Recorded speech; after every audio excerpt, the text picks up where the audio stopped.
Hiya, and welcome to this thing that maybe just popped up in your subscriptions and which you can't quite place. Neurotypeline? You scratch your head in comedically exaggerated befuddlement. Well, let me refresh your memory, sweet child. Apparently, you cared about a thing called neurotyping once, an MBTI alternative conjured up by an eccentric witch, and there was this podcast that was the only semi-decent resource on the topic, the one leading light through the squabbles and schematics. This podcast. Once, you recall faintly, for it has been ages by now, we even interviewed the witch for her personal insights, before disappearing into the void of audienceless existence for a while. Sorry about that, but the unannounced and unintentional hiatus is over. Welcome back to the Neurotypeline. With me is Tolgi.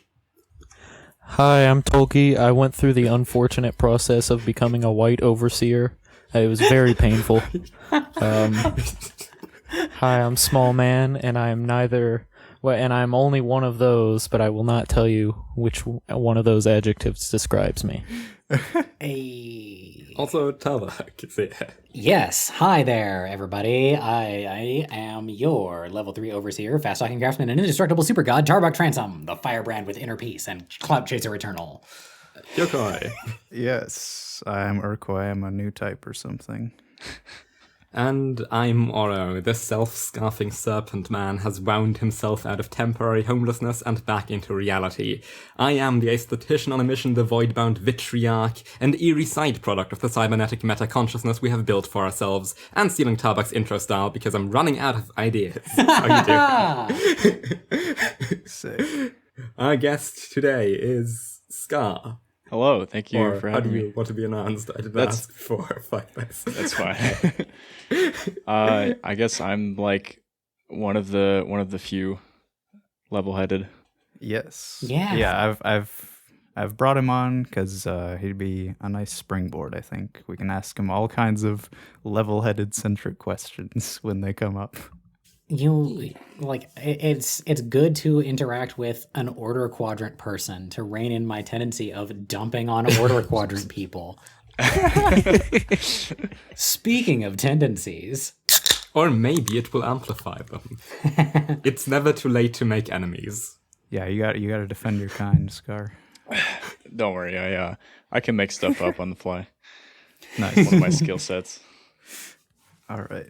Excellent. So I explained neurotyping to you. Are you ready for mind axes instead? Yeah. Let's just go right into it. To be fair, Mind Axis claims to not exactly be neurotyping and being its own thing. It's fair enough. Very close. Yes. Like most interpretations of neurotyping that people have on this show coined under the name neurotyping are farther off from the original concept than Mind Axis is.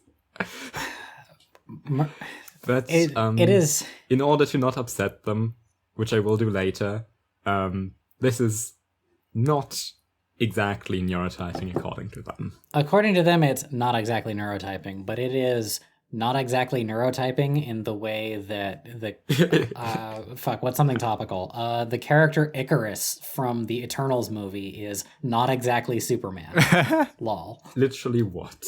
He just has all of the exact same abilities as Superman. Okay. So what even is this? What is What are their general descriptions? Yeah, the first post is called The Y-Axis, Laterality versus Verticality. Ain't that a new one? Yeah, I do kind of like that. I think I like verticality just as much as I like linearity. Right, you can just imagine a line, and it's like you either turn it straight up or straight sideways, and you got lateral or vertical.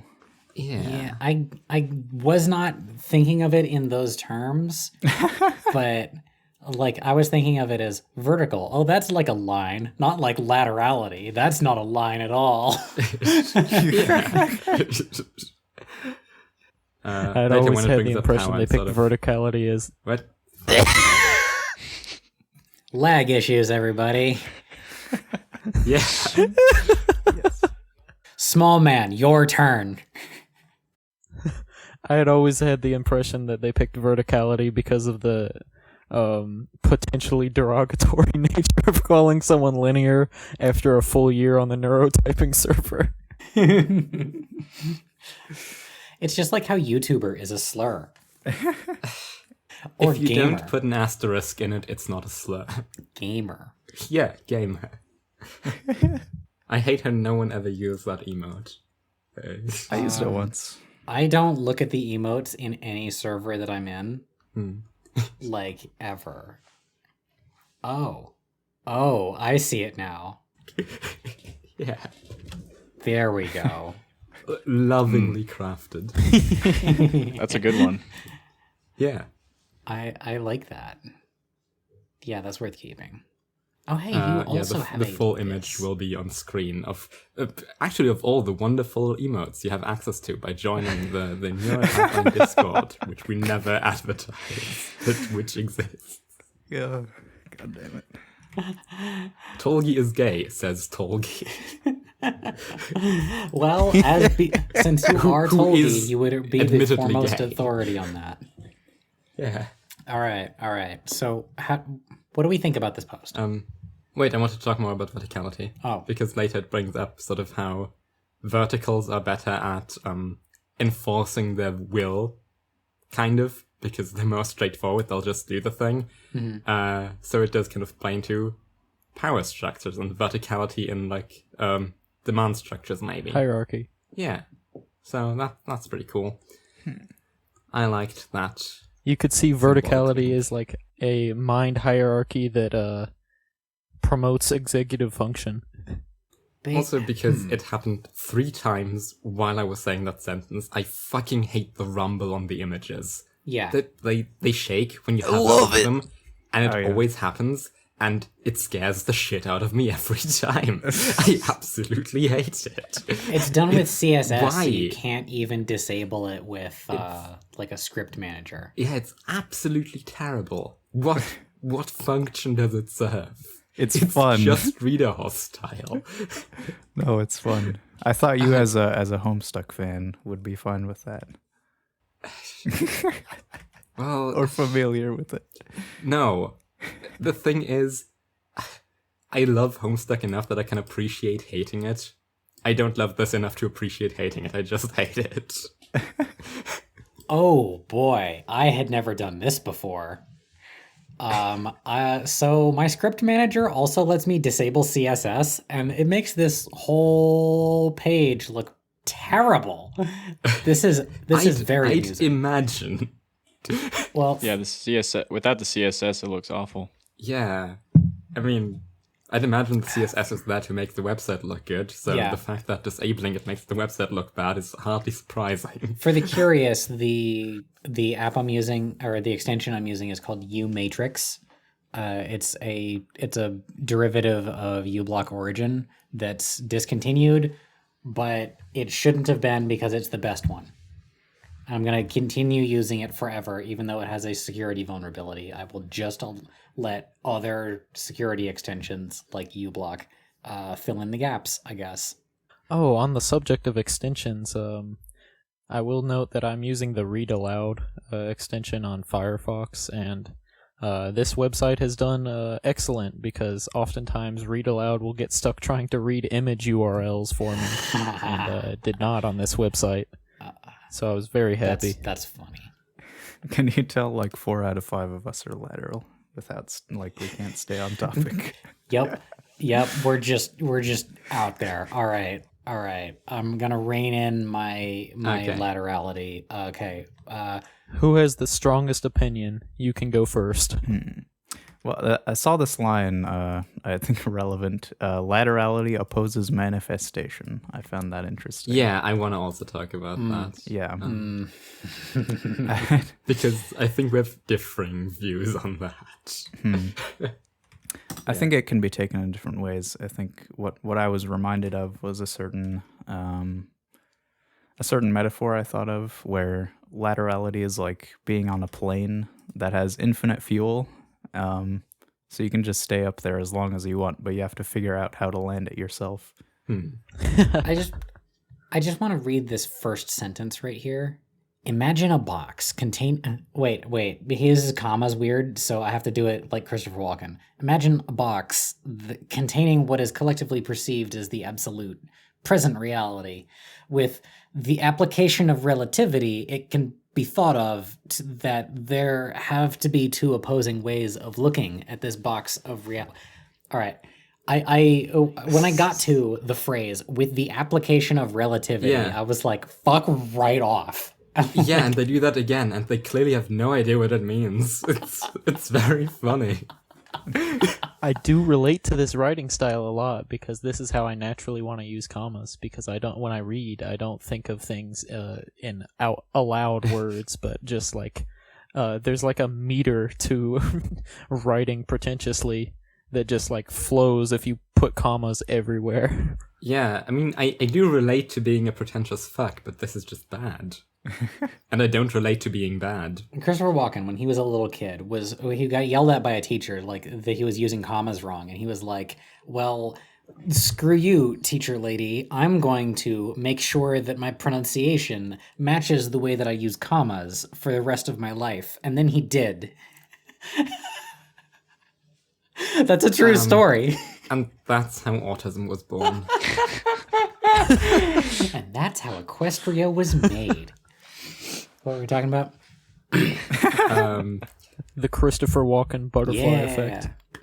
Okay. We were talking about laterality being opposed to manifestation, and this comes up in a paragraph that's just apologia for lateral people who can't get things done. That's just what it is. Oh yeah, Low yeah. functioning it's like- laterality. Yeah. Oh, laterality opposes manifestation. Actually, if you don't do anything by the end of it, that's the point, in fact. Like, shut the fuck up. No, it doesn't, because when it considers, laterals would have to think through all the options, and that's way more interesting than just getting the thing out. You fuck. You fuck, because manifestation is itself an influential contingency. Manifestation is an option. If you don't try what happens if you put part of it in the world and get feedback to it, you are missing out on so many of the possible options for your thing. You are not a good lateral if you don't manifest. Maybe I can get behind laterality as opposed to complete, finished manifestation. Maybe. But any lateral should be intending to, like, manifest gradually what they are making. Mm-hmm. What it made me think of as I was reading the descriptions of verticality and laterality was it sounds kind of like the third axis that we've been like sussing out a little bit. External versus internal. Right, because like I think extreme internal to me is kind of like you have like a seed of an idea and you're trying to like grow the whole thing before you apply it to anything else, before you bring it out into something. Okay. And the way they described verticality too seemed reminded me of what we think external is, sort of.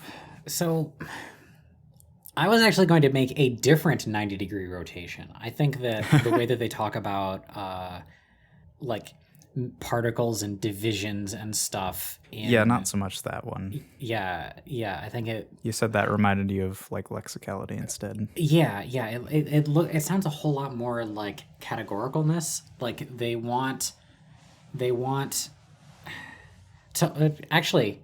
You know what? I'm going to take a step back. It sounds like they're only discussing the left half of the chart, like at all, and just it's not even like the normal lateral versus linear distinction that we're used to. So I guess if they wanted to be different, they succeeded there. But what they did is just replace both of them with different expressions of categoricalness, which is the opposite of what they were probably trying to do. I mean, Mind Axes does seem like it's brought to you by Lexicals. Mm-hmm. TM. Yeah, definitely. Yeah. Actually, there's one sentence I really like in this. And when it talks about laterals, like breaking up the things in the universe box, whatever, it says they are looking at the divisions themselves, not the parts, but how they are separated from each other, how they are apart, which for me really ties into how a lot of laterals I could see that. speak and act, and especially into Beatrice, who's not so much concerned with the things themselves, but with their very connections. Yeah, what is this thing as opposed to that other thing? Yeah. Or what are they doing to each other? It's whether I'm looking at the gap between the two things or the two things which I have just separated. Yeah. Like, fuck. I have to find the sentence again. It's a very useful type of content that or content that when like manifested it's great to look. It's something that you want to look for but can never find. Or when people stumble upon it, it is not the analysis of the parts that they want. Yeah, this side of the y-axis prefers looking at the particles and divisions that exist within, and should be noted that there is no inherent end to this within, as the divided particle and properties can be divided even further. The higher standard of this chain of divisions of manifest reality, that Jesus Christ, this is impassably written. This is horrible. The most ultimate human possibility of such an approach should be considered the peak of laterality. Yeah, that is specified that you're looking at the particles and the divisions, and not just splitting it up unnecessarily into particles, but the separations themselves are important. Basically, that's cool. Data fractal interfacers. Yeah. Yeah. And we'll get back to that looking at divisions themselves thing in a later post. Man, I thought I was being harsh when I was first taking my notes, but man. I wasn't actually intending to be this harsh, because I first wanted to start with a sentence which I quite like, as I just demonstrated, and then go into, we're going to get more into the uncertainty thing in the next post, because that gets even worse. Right. And the apologia for lateral inertia is kind of fine, like that might be a trend that exists, but pretending that's the point feels gross. Mm-hmm. Yeah. I think the idea of breaking it all up into particles and stuff is like, and divisions is breaking it up into categories. It sounds like this is where I made the note of it being. Yeah. All right. I thought that in the first introductory paragraph, because it's like, it's about how you break things up. Where I also went to, that's just lexicality. But then specifically noting, no, it's not about, like, putting it into these categories. It's looking at how the separations function. That does seem slightly more natural to me than just splitting it up. That sort of saved it a little, in my mind. On this categories, sentence, paragraph, whatever, we also set up with the mind axes the tendency to describe things as preferences. Yeah. I think someone else made notes on that later, but yeah, I'll have a post in the back of my mind. Way later, talking about the preferences thing as its own separate entity. But yeah. All right. So just an observation that's relevant to the post, but kind of disconnected from the substance of it. I have noticed in my own life that linear people in general, they don't really so much engage in implications and like, I just said a gesture of a thing and you just kind of fill it in yourself. You know what I mean? Is this the I'll get my shoes thing again? What? I don't remember saying that. Or I don't remember anybody saying that. You once told a story of a friend who was upset when they asked you if you wanted to go somewhere and you were just, I'm going to get my shoes. Yes. This is the I'll get my shoes thing. Was agreement. Okay. Yeah. Because it's been many months since that conversation took place. I know you just rehashed it, but I'll rehash it a second time. A friend of mine is like, hey, you want to come with me to this place? And I'm like, I'll get my shoes. And they're like, is that a no or yes? Because they weren't like doing the lateral fill-in work of bridging between those two concepts. We got a linear on this. Yeah, you gotta ask our like, is this true? What do you think about that idea? Can you like dumb it down for me? I have to believe that was on purpose. So the prompt is one thing, and then my brain goes through a couple of chain hops of something that to me seem apparent, and then I give a response that is not directly answering the question that I'm being posed, but it implies the answer that I'm being imposed. Do you want to go to the store? Yeah, let me get my shoes. Instead of, yes, let me get my shoes. Do you think that linear people on average are tripped up by leaving out the yes at the beginning of that sentence? Yeah, well, I just think, like, I come from a family of, like, linear people. Urcoy and I were, family like... of supers. Yeah. we were, like, typing my family last night or 2 nights ago. So it's, like, yeah, I think maybe not, like, those... like that answer specifically would trip up other linear people. I think there's like different levels to it. Some people are more linear than others. Like this, like my parents, for example, some things I say they just don't really catch on to, if that makes sense. But yeah. Yeah, I guess with the shoes example, it is kind of something that's like more culturally a thing already. Like it's a phrase people say is like, I'll get my shoes. So it's like not everyone knows the phrase, but like a lot of people do. So they'll probably get you. Yeah. An even more archetypical version of that is, I'll get my coat. Yeah. Yeah. But like if it wasn't so common, then an implied answer might really mess somebody up. Right. One more thing that throws a monkey wrench in the system is whether the order in which you process the context of a conversation. So there are plenty of people who are processing the literal words before they're processing the social context or even like the gestures. That's really intriguing. Or someone is processing the implication of the words before they're processing the definitions of them. Yeah, thinking about that, I'm not sure which I do first, because I know there's times where I'm just going... Actually, a lot of times, I think, in social situations, I'm just answering the literal thing, as opposed to, you know, because people do the sort of, like, ask questions as, like, a joke or something. Yeah. Or, like, just to mess with you. And my first instinct is to just answer them literally. I will admit that I'm a frequent rhetorical question answerer.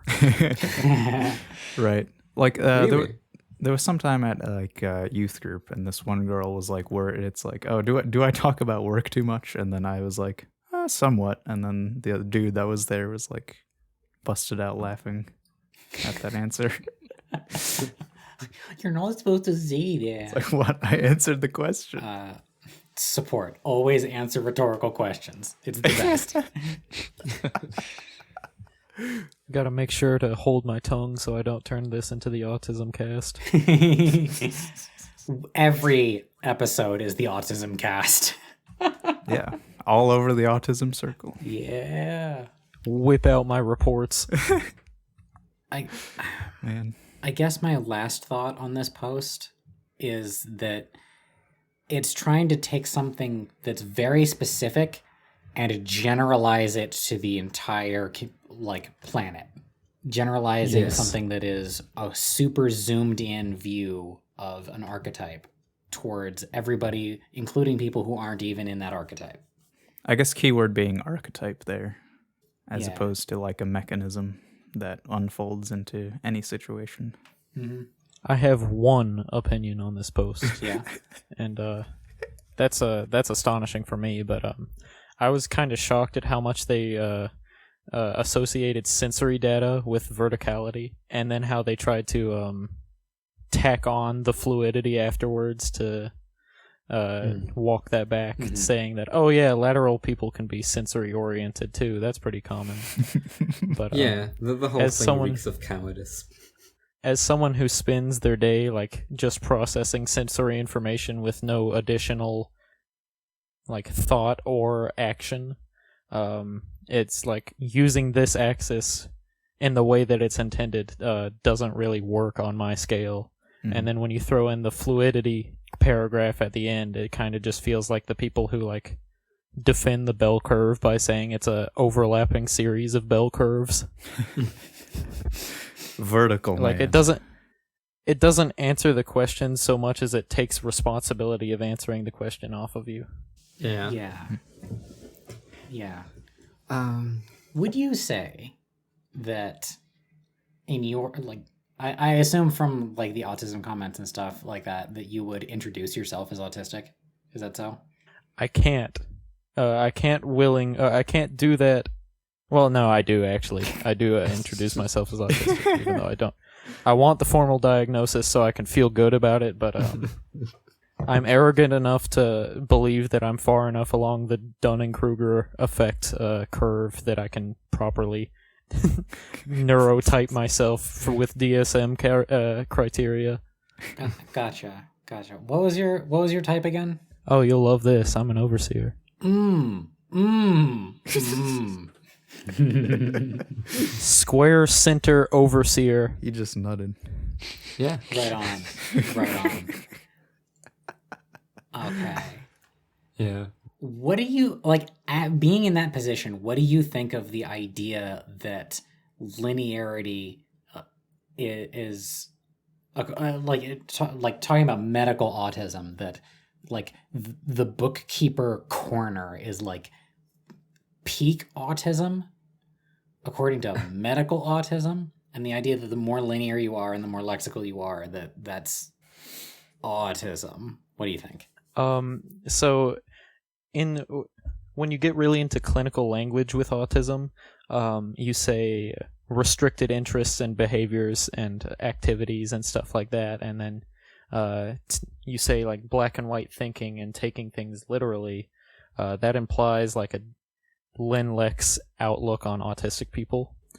But when you get to know autistic people and how they ascribe those category or those symptoms to themselves, it's way more situational than it is representative of the way you think. Gotcha. So you would have like certain hotspots topics that when this topic comes up, it like changes the way that you think to deal with that topic. Yes. So we can say that you can associate monotropism with autism. So just straight up linearity, like only being able to do one thing at a time. But in reality, that is like the sum of a bunch of different sensory processes that makes it hard for you to fluidly switch between tasks. So it looks very linear, but let's say you get into an area where you're actually comfortable talking. So like you could say it's like the difference between a homestuck autist and a trains autist. You know what I mean? Yeah, I gotcha. So it's like a back end or a baseline mechanism thing is what it's not. Yeah. Okay. So like I don't know many linear autistic people, but when I learn about them, it seems like the stereotypical kind. Gotcha. And so like for people who can only process neurotyping content in terms of neurotyping language, if you're a lateral autistic person, then when you are acting in a way where people think that you're linear, it's because your other trains of thought are all being occupied by just other shit you have to deal with. Yeah, that's a great summation. Okay. Ready to shit on the next post? No, one more thing, and that's, I don't know, I found it very funny. I don't know if it's true, but the idea that society is sort of run by linears, not because there's more of them, but just because they're the people who actually do things, and so the laterals being caught up in their mind circles will just tag along. Because it... where's the paragraph where it says that? Fuck, I should have looked for that earlier. Yeah. Probably while I was going on with autism. Yeah, it was interesting, so I was listening. Fuck you. Fuck you for being interested. Still, though, the pre-established preference of standards and the desire for succeeding within them is what characterizes the vertical mind, and it is a classical conclusion that exerting itself is not necessarily a trait of verticality, but the core principles of verticality itself lead all the way to it, because the vertical mind judges and perceives mainly the established standards, as well as things in their rawest form. They would certainly want their own products to be tangible too, which results in their execution and action. So yeah, verticals get things done, so verticals rule society. It's just a very fun point that's just in there. This is, and I don't know what to do with it. This is right up there with the theory that we came up with at the last AmloCon of autism invented monogamy.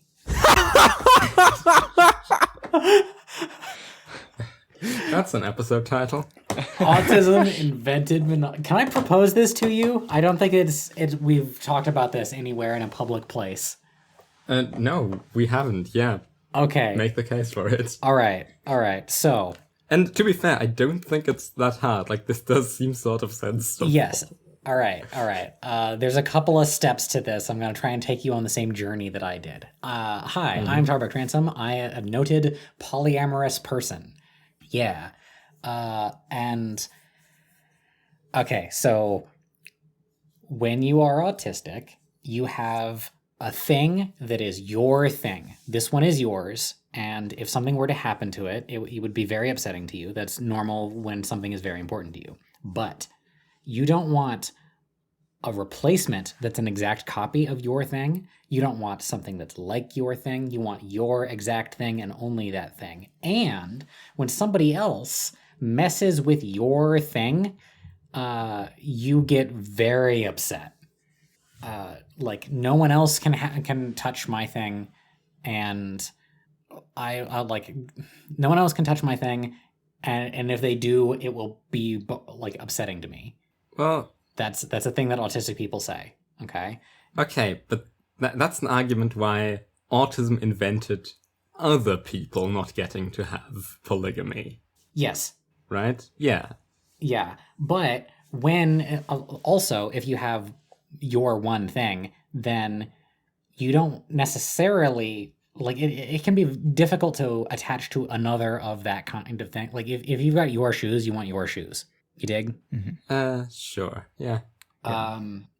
And so you start with that as a baseline. Then in the like early like beginnings of agriculture level of society, when rules come into existence, well, who cares the most about rules? It's autistic people. And so the way that they act is the most likely to be encoded into those rules and then normalized. And then for the vast majority of other people, if they grow up in a particular culture, they'll just take on its values without really questioning it. Mm-hmm. And then you have people like me who give no fucks about what is already established and will just do whatever because I think it's the correct way to do things. Mm-hmm. Yeah. I don't know, this just leaves me stranded in the weird position of only being half autistic. Well, you're halfway lateral. Yeah, I guess. I suppose that's something. I suppose all of this makes perfect sense. Yeah, that's something that's not correlated at all. Now this idea evolved over the course of like a 3-hour conversation that was recorded but is not posted anywhere. Huh. Trixie on the Dick Show. Fucking Neurotyping is about autism and dyslexia. Yeah. Not anymore. Now it's about monogamy. All right. Now it's about me. Wonderful note. Next post. The x-axis. Lexicality versus Impressionism. No new names here, sadly. And this one has a really cool header image that will be on screen. I really like it. I like looking at it. I hate that it rumbles. It's the worst. I like the rumble. Yeah. Can somebody I do like love a screen it. capture at some point of what this rumbling looks like? Yeah, just so that yeah, we can I'll demonstrate. do that, and I'll put it in the video. Right there. And There it is. it's- Look at that. Look how horrible that is. It happened again. No, it's great. I don't know what you're talking about. It gives me third-degree brain damage. It's so bad. Oh my. It even applies to like the Discord logo and the Reddit logo and all the shit on the sidebar. Oh yeah, the logos. Including the word mind axes at the top of the blog. Oh yeah, it's an image. So yeah. Yeah. Oh, this is terrible. No, I love it. I don't know what you're talking about. This is very funny. It genuinely frightens me when I accidentally hover over it. It just, Well, I don't do jolt that. to full alert. Don't do that 3.5 head. All right, x-axis. Yeah. Sort of just the same, but just written in the mind axis style. No, I think this one is way worse than the first one. Really. Really? I'm fine with the first one. I think the first one has a few good points that are interesting. This one just sucks. This one flatly sucks. I just kind of skimmed this one. I think is probably part of why. I can distill this one down into how I already think about lexicality versus impressionism. Like, I know I'm purposely misinterpreting it to fit me, but I can do it. Please still. do that. Yeah. That sounds very entertaining. You should I do think that. there was like one line at the end of the first paragraph that I don't know if this was on purpose, but I think I like it, or it seemed to imply that like either side can sort of do what the other one is like often ascribed to doing, I guess. Mm-hmm. Which to me implies that it's not the core of it, or that because you're on one side of the chart, you're not like stuck in one thing. That seems like wishful thinking on the part of the author. Like, hey, wouldn't it be great? Like a stated ideal that is not substantiated by the text. That I guess that is kind of like the that walk back thing on the last one. Yeah, I think I know what line you're talking about, and that's also the one thing I jotted down as good, but I got something very different from it. And it sort of says that very high impressionists couldn't help but see structures also as kind of a vibe and a fuzzy thing. Like, why was this structure chosen? This itself means something and has an aesthetic, whereas very high lexers could not help but see vibes themselves as structured sets of rules, which reminds me of some stories Tabak has told about Mask. yeah. That very much seems like, yeah, what are the schematics behind this?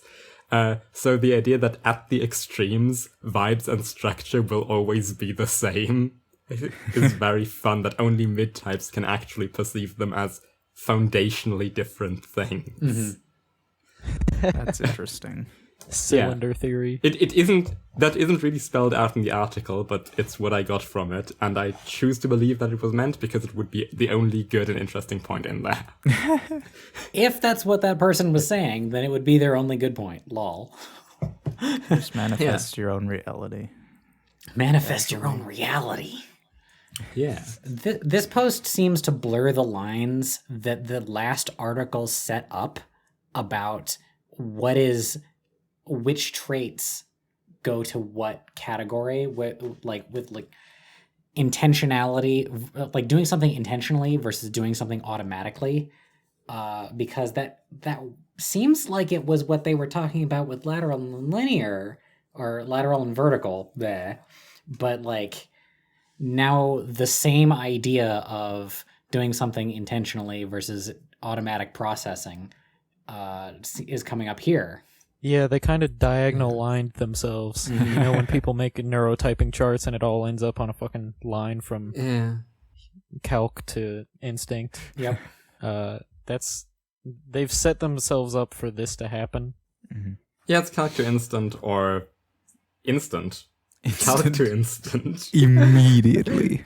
Immediately. Or bookkeeper to new type. But both happen occasionally. I like the characterization of pure instinct as instant. Yeah, That fits, actually. it does. Yeah, it's true. All Freudian slips are true. Didn't we have some? I think we had on the drink chat a discussion with Roman where we maybe pitched instant coffee for Pure Instinct. That makes sense. Maybe I it don't was think. No, double-headed. he wasn't on that I one. don't know. Oh, okay. You described him as running around with a boiling bucket of water. No, that was a different episode. That was really? water typing. Well, glass content typing. Oh, okay. So I don't. I'm talking about drink typing. Oh, drinks. But maybe he wasn't on that Right. either. Maybe that was a private conversation with him. I don't remember. I don't Energy remember drinks. either. We put Yeah. energy drinks in the middle after that. I Yeah. think. Yep, The perfect centrist type. I love energy drinks. that was the. Confirmed. As a center type, I also really like energy drinks. I just consume lots of caffeine in general. Me too. I finally Hey. got a caffeine tolerance. I was very sensitive to caffeine for a long time, to the point where it felt like how people describe Coke. And over the past semester, I've slowly eased my way from absolutely tweaking from green tea to being able to drink a 12-ounce Red Bull and feel okay. Hey, lol. Coca-Cola. So. Yeah, that's what it genuinely felt like that to me. Tweaking Yes. from green tea. I love that. Always increase your tolerance to drugs. Consequently, all of my neurotyping theories came out of caffeine. Righteous. Boost. There's some line about, I guess, the thing that exemplifies what's like not great about this post, where they're talking about like music theory or something, and all I can think of it's like no, there's different. Music theory can be thought of impressionistically, like the mechanism through which you like absorb it, and like I can just think of the channel 12 tone versus Adam Neely, and Adam Neely seems like way more impressionistic in the way it's presented, and I see the music theory / geometry paragraph as a more talking about the creation of those subjects rather than engaging with I them. suppose Yeah, but the whole approach this takes to how things came to be is very weird. Like in the first article, there was maybe plausible deniability that these people know how uncertainty works, but just weren't gonna explain how it ties into it. This one goes on a whole rant, and it's utterly incoherent. Like it claims that everything is inherently fuzzy, so that lexicality is this greatly human-invented superpower by which we have managed to categorize the universe. Which, no, sweetie, wave functions are clearly designed things, that they collapse, that the outcome isn't clearly defined, which is what the uncertainty principle is a different thing. That there are clear rules. Not everything is fuzzy. Come on. Basic. This is basic. Also, the metaphor of the painter who knows no second stroke is really annoying, because that's me, but not for any neurotyping reasons. It's just like the painter who knows no second stroke is going in to make art as a form of expression, but can't like project that art into the future as if someone like calculating chessboard pieces or setups. Like there was I forgot who it was. It was a jazz trumpeter, and someone was asking him, so how do you think about your solos while you're doing them? Do you just like in your head go bibbidi bobbidi beep boop bop beep beep doop? And he was like, no, it's more like bibbidi bobbidi bop bop bop bop, because like it takes a lot of effort to like genuinely craft something in your head in a way that you know you can create it. And if you're not doing that, that doesn't mean you're impressionistic. It just means that you put something down so that you have something to work with, just to make it look better over time. Yeah, you're like putting it down before running it through working memory or anything. It's just straight out. That kind of sounds like school. So like this is another Like just bullshitting homework. Oh yeah, yeah, that's exactly what I do. But yeah, wrote a 1,500 word research essay in 2 hours the other day, doing exactly Yeah. that. Yeah. It honestly, like, it works. I'll get back to you on the grade, but the way this is another area where they have associated impressionism with linearity or verticality by mistake. I remember back in the day when before the times of plague, when there were conventions and stuff, although there are again soon, that like it was widely regarded as a superpower to be able to draw a line the way that you want it to be there on the first try. Yeah. Everybody I know who draws at these conventions, at the booth or not, they have their finger on, like their hand is constantly on Control Z, and they just like line, undo, line, undo, line, undo, line. That one works. Keeping it, moving on, and then they do it again, and that's the entire drawing process. Yeah. Like, did you ever watch one of Ben's streams when he was working on the Vapors? It would be an hour of him trying to do one line. Genuinely, I think he was stuck for half an hour on one line once for like Vincent's jaw, and he kept doing it. God damn. There's this story of this Chinese painter who gets commissioned to draw the greatest lotus blossom that anyone has ever drawn. And he's like, okay, give me a cabin and a year. And so the guy who commissions him gives him a cabin for a year. And then 2 years go by, and the guy goes up and is like, where the fuck is my lotus blossom? And the guy like takes out a piece of paper and he draws a lotus blossom immediately. And it's the best lotus blossom this guy has ever seen, and gives it to him and is like, if you could do that, then why didn't you just do that like 2 years ago? And then he opens his closet and hundreds and hundreds of pages of lotus blossoms fall out of it. Practice. I think of this anytime I see that rare beast who can just draw a line and leave it. Yeah. I do have a couple notes on this x-axis one. One was maybe you could shorten all of these fancy words down into this one is also even more needlessly wordy than the last one.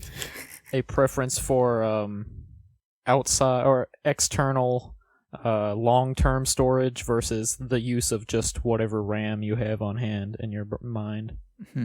Yeah. Oh, yeah, that too. But a lot of these paragraphs are just the same sentence 3 times with different words in it. Sounds like somebody who learned to write essays at school. Oh, how to fluff. Hey! That's how, like... Why you gotta call us out like that? I'm calling out the system. You're just a victim of it. Tarvocate's news articles. Now I'm afraid of what you'll say when we get to my post. I agree that a lot of news articles do this, but this is a really bad example, even by that standard. So, like, and I agree that news articles usually suck in that regard. Oh yeah, I used to be an amateur journalist, so like I saw that all the time. Coming to neurotyping from the perspective of like it being about processing rather than preference, throws me off completely of understanding why this is bad, because I just don't calculate. I don't interpret this as preference stuff, which makes it bad. If I were to translate this a couple times over in my head until it was unrecognizable, I would say that it's like nope, I don't have it. It's lost it. I just reiterated what I said before. It's like a preference for the type of memory you use. Mm-hmm. Yeah. Like this thing where it's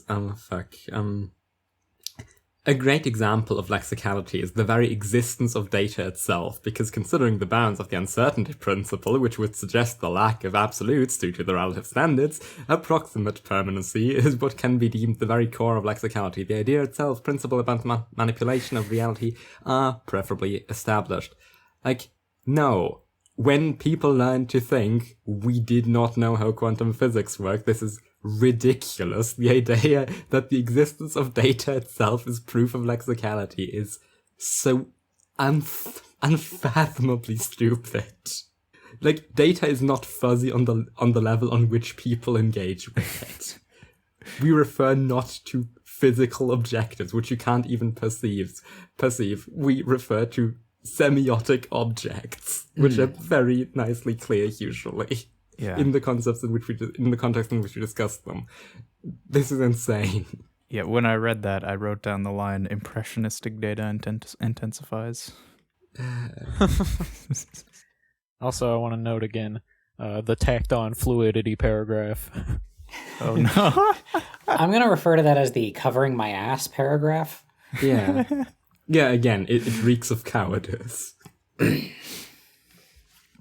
Or the backpedaling paragraph. Yeah, that also works. Wow, lexical people enjoy music? Mostly Daft Punk. Lexical people exist despite the uncertainty principle. Is that even what the uncertainty principle means? The way that it was explained to me is just like these properties do exist. It's just that you can only know one of them at a time. Yeah, exactly. And like the probability distribution of where they might be is cleanly defined by a wave function. It's not that ontology is like fuzzy at the base level. It just collapses once we observe it. So it always is perfectly solid. One of the, I think, holy shit, I just forgot. Oh no. Oh, I just turned on the fucking orb of confusion from SpongeBob.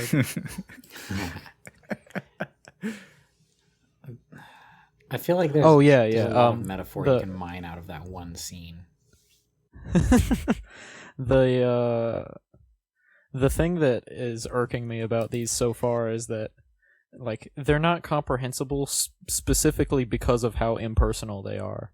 If you throw things out on saying, like, oh, because of the uncertainty principle, that's just, like, immediately alienating to any kind of cognition or any type of, like, personal experience, which is something that Trixie did reasonably well to catch people into neurotyping, is by having it be about people. Yeah. It's about you, not about the infinite possibilities and infinite smaller divisions of particles and all that. And that's why it's so hilarious to me, the next post, but we'll get there.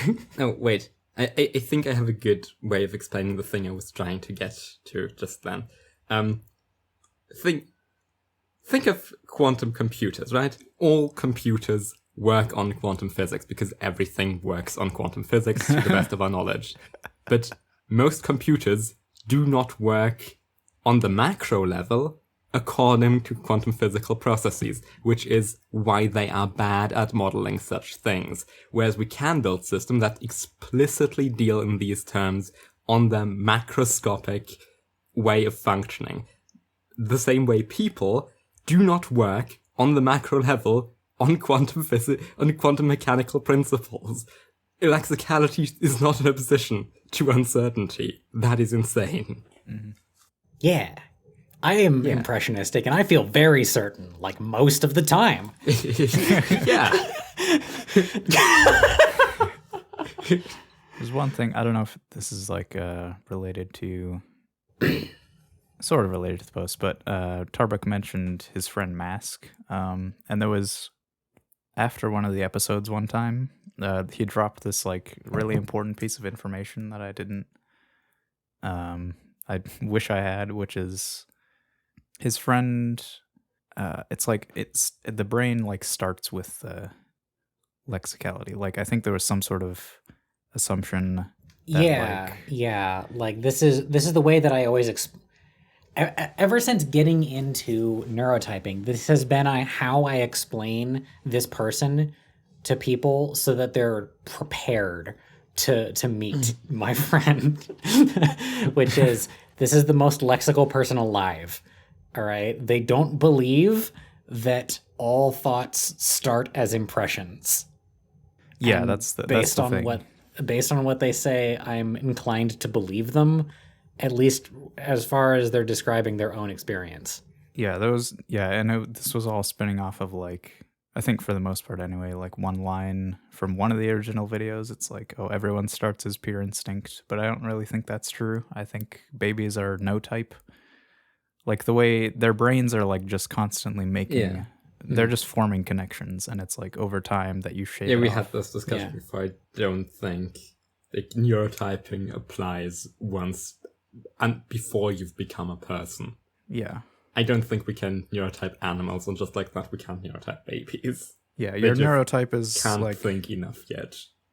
it is like what you are, like the arrangement of your brain, and it's like when you're a baby, you're still arranging it, you're still creating these things. So yeah, You're not good enough at thinking yet to be thinking in a certain way. It's like you're a raw egg. or like you're like a raw egg, and you're not done cooking. Lol. Although I gotta say, I like mine over easy.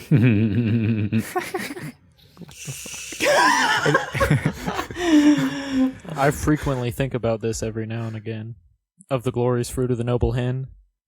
Yeah, it's like pointing at a flower that's like not grown, and it's like, wow, this flower is really ugly. You can be poached and churned and deviled and scrambled, hobbled and schmobbled and cobbled and frambled. You can be beaten and swizzled. You can get eaten and beaten and swizzled and swazzled, frizzled, gadizzled, bamboozled and fuzzled. I know every way an egg can be guzzled. Thinking of eggs reminds me of Sam, whose favorite dish is green eggs and ham. Yeah. Man, Egg typing. nice. The chart is an egg. We established this. Yeah. Let's break a few eggs. Fuck. Oh my god. I want you to look at the file name. Okay, let me. Oh my god. No. Yeah, and this has been the pro-choice section of the episode. I did a podcast where I talk about how you can do at-home abortions in a natural way. Find me at the Ubermensch podcast, episode 1. Yeah. Damn. That'll be increasingly relevant when America outlaws it. Hosted on BitChute. Anyway, back to With that, neurotyping. how about we abort this section and go to the next post? Abort. Yeah. Continue. All right. Next one. Contexts and Fluidity by Toro. And I like this as a bit of meta that this is the only one that lists its author in the title, and it's also the one that's written most out of a personal perspective, and says like, hey, I would want these things to be that way. Yeah. Just has a very different vibe to the other articles, which is interesting. This guy was on the Neurocord. I think he was actually also a level-headed, is what he typed himself as eventually. Did I ever get in an argument with him? I don't know. There were several level-headeds I did. Do you have like issues with level-headed people?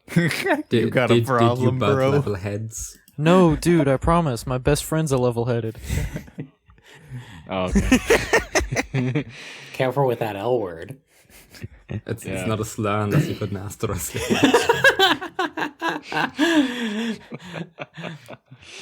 Okay. So Tone indicators that show whether or not you're using it as a slur. Sarcastically reasonable people. I think that this post is just Victor's theory of context, but worse. Yeah, forget about hard R. It's not a slur unless I put an asterisk in it. God. Disavow.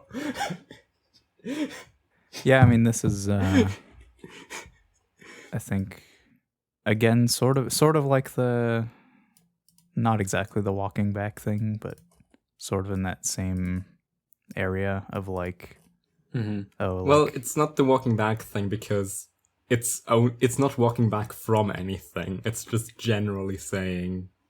Well, I think from a philosophical sense, or like the general Yeah. philosophy of mind axes, that's sort of where it's coming from. The sort yeah, of, well, this is a different author, so maybe right. they're not attempting to walk back the statements of the others and just making a general statement that, hey guys, we shouldn't make solid statements about this. All right. I think I get first crack at this because I'm gender fluid. Yeah. So, Sure. as a fluid person in general, to the point where I don't feel like I have a continuous sense of identity, this is not a helpful article right here. Now, I understand that it is a cool article in a way where you introduce the portal concept and then you think about that in very abstract terms and you're like, wow, that really speeds up neurotyping in a way. It's like you can just skip straight to the parts you're good at, in a way, is what this is saying. But that doesn't help in a typing system. Yeah. It seems against the idea of a typing system, kinda.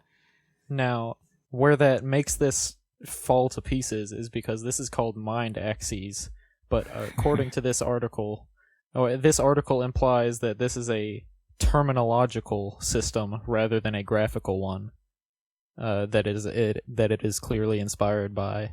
And so when you use the portals in a graphical concept, then it just kind of placing yourself doesn't really make any sense anymore when you're just placing subject topics in that. The thing is, like a lot of mind axes, it's like we already kind of had this like very, very early on. Like we have heat maps. Yeah. I mean, Congratulations, you've discovered the problem, the theory of context and heat maps. Yeah, it's just Victor theory plus heat maps. I do agree on the skipping bit. Like we had discussions about that heat maps don't have to be continuous, that you don't slowly move to a different part of the chart. Sometimes when the topic changes, your approach changes. I think that's pretty obviously true. Yeah. Some topics lend themselves more to one way of thinking, and you might just tunnel to that. Yeah. So I agree there. I like that they call this a nomadic approach. There are a bunch of allusions to Deleuzian schizoanalysis in there, but they don't really do anything with that. It's just flavor. So I like that it's called nomadic, but Right. Not many new ideas in here. And then at the end, they throw in like this chart. It's like, oh, here's different things that align themselves to different types, and it's like totally unfinished and also like arbitrary and like isn't really true. I don't think at all. Yeah, it doesn't. Yeah, I don't think academic learning is very quick-witted. Can someone make an edit of this chart really quick that's just all of them are music theory in orange, or music composition in orange? Oh yeah, there's a whole bunch on the right that they've just put music consumption. It's like, why? Like, why? Only impressionistic people consume music. Yeah, only the far right. And then a little bit more at the top. Only right. the far right listens to music. the overlapping pole comp neurotyping chart. Sorry, Tarbuck. I guess Daft Punk wasn't lexical after all. I guess they were human after all. Never refer to far impressionists as the far right again. Oh yeah. Sorry. The whole thing that this sets up for the fluidity, it just like straight up doesn't match the way in which my own brain plasticity works, and I just see that as a downside. There's this current to it. Like there's this section of this article that is dedicated to why other people can't type you. That the explanation of it makes it seem like other people can't type you because anything you believe about yourself is true. There's no such thing as self-delusion or lack of self-awareness, and that if you have no discoverable traits, which means that anything that you claim is equally legitimate about yourself. Yeah. It kind of undermines the idea of fact. Right. Maybe. Wait. does anyone have like a different topic for that? Because that is a very good transition to the next post, which is even more about that. Mine linked together, but not in a way that I would be able to explain. So sorry, I just got your hopes up. No, don't worry. I was just wondering. We can split this in two. It's fine. Oh, I've got it. There is a noticeable lack of where rigidity is useful. Yeah. Yeah. So this feels like the next post goes into being like self-descriptive rather than prescriptive. But when you leave a total lack of diagnostic criteria, there's no way you can draw lines between two people to compare them in the way that this wants you to. Mm-hmm. Yeah. I want to talk about that more in the next post, because I think that one's even more egregious in that regard. But yeah, another thing about the only you can type yourself, it's kind of like it implies nobody can like guess anything about you, or like even if you're close to them, which doesn't really make sense because like I was talking about. I don't remember if we were recording yet or not, but with Scarlo, we were like going over people's types, and it's like independently of each other, we were able to like determine where people were, and it like made sense. So yeah, I don't know. Yeah. Oh, I mean, we skipped over this, but what do you think about the statement this starts out with, which is latently you are every type? Do you mean like there's a way that I want to interpret it, which is that a person with a brain can do psyop yourself into being any type? Yeah. that a person with a brain is capable of like accentuating different aspects of what that brain is capable of until you at least enter the mode of something else. Yeah, I just don't know if that's true. There are people with very weird brains. Yeah. I am one of them. Yeah. I can't access certain types. Like, I just can't reach. Yeah. I was the one who argued against heat maps for a long ass time. Narrow as hell. Your heat map is a dot. Yeah, this seems to very much only work for neurotypical people.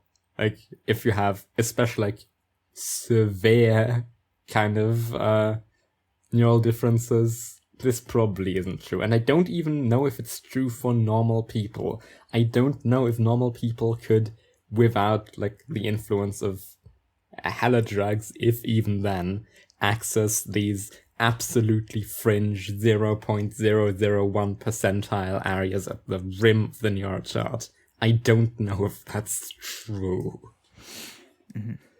Also, I think that them saying that based on like everything they've written seems like,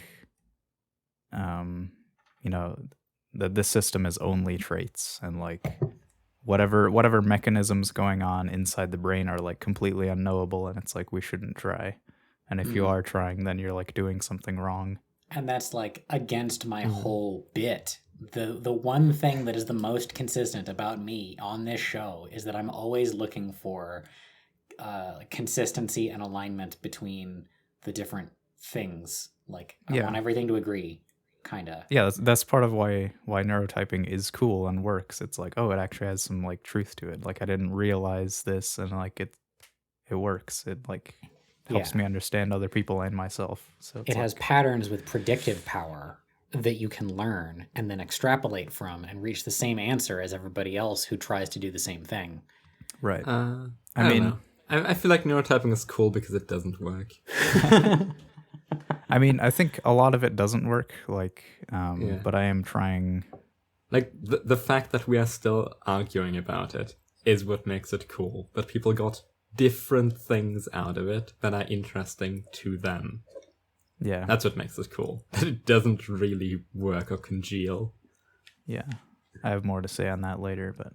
I want to talk more about this in the next part. Oh, I will say that neurotyping is the exact kind of thing that they would teach you in education classes with no evidence. Yeah, Yeah. just like MBTI. Yeah. Yep. I think they've gone through Big 5 personality traits in some of my classes. They've gone through And I think Big 5 is real. Yeah, it seems left brain, right brain. fair enough. Yeah. Completely They've fake. gone through Yeah, I don't want to Kohlberg's do the VARC rant again. in the 3 like professional level classes I've taken. They have introduced Kohlberg's theory of moral development, I don't know what that is, but which it is sounds so horrifying. funny Yeah. to introduce for an education class. I don't know what that is.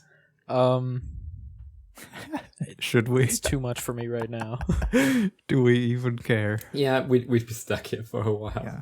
Homestuck. Hey, got him. We can do that later. Write the name of it in the chat because I will forget. He will I forget can because he's write actually that. linear. Hey, got him. That's how this works. Hold on. Yeah, no, that's Okay. not true. Noted. I do forget things. Well, same. Everyone Um, does. That's sort of I my wrote point. it down. Next post, or do we have more for this? Probably next.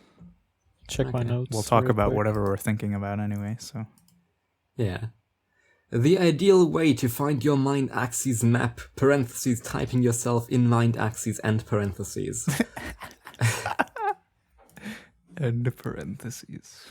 Yeah. Yeah. I mean, I think. This one has an image that's smaller than the other ones, and it also rumbles. It breaks the aesthetic, it's not good, and it rumbles, which is also not good. What is this even an image of? Cool stuff. Abstract. Fun. It A looks cool like a party. room. Yeah. Yeah.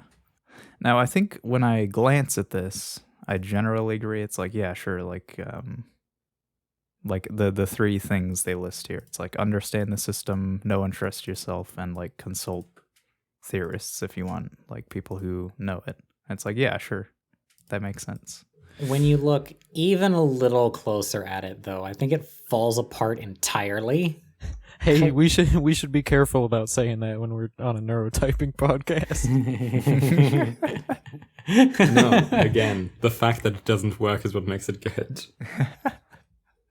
I think there's, at the very least, a smooth continuum between typing yourself and being typed by others. That is, if there is a system, somebody has to be able to communicate it to you somehow. And like, Yeah. however you go about typing yourself, presumably other people could follow similar steps to see similar things in you. It's not like you have like a complete monopoly on your own, on awareness of your own experiences.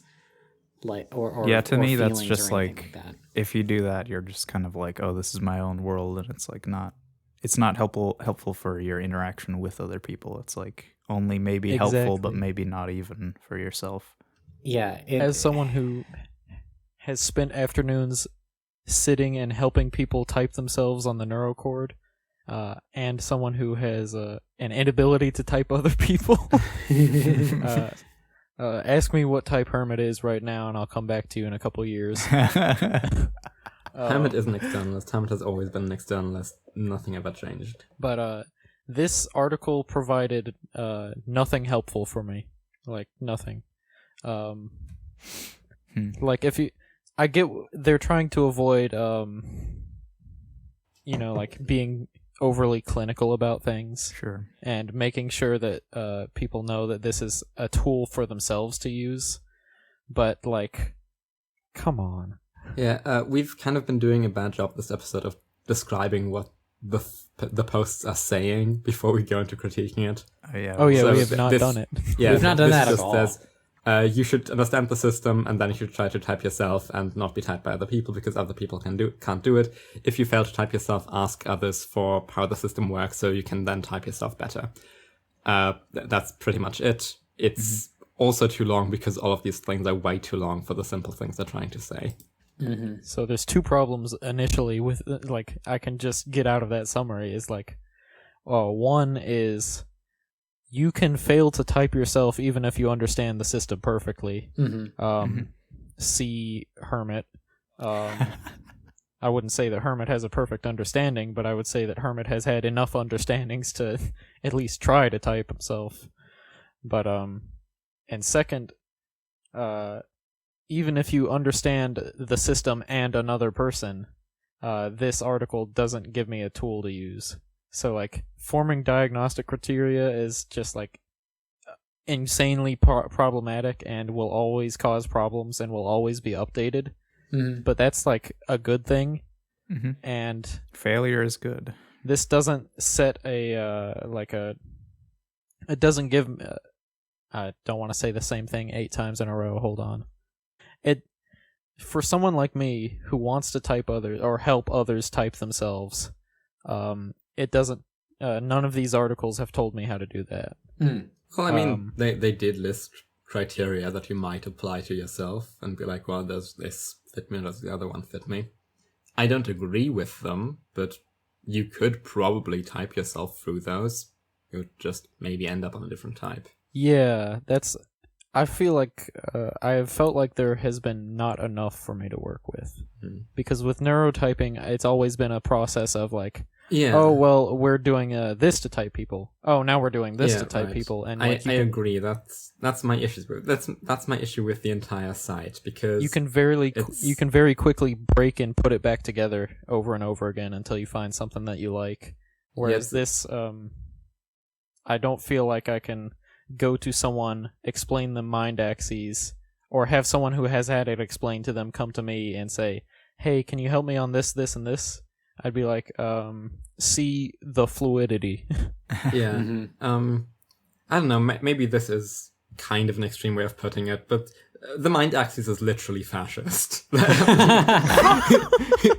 Damn. This is a very weird type of restricted freedom, where it's like, oh, we're gonna have this one site where we will collect the theories that we find correct and we'll explain them, then go like, well, this isn't all there is, but also it doesn't link to external theories. It just builds its internal framework and says, well, maybe you can tweak a little, but we're not gonna link to that. We're gonna paywall it. This is the definitive source.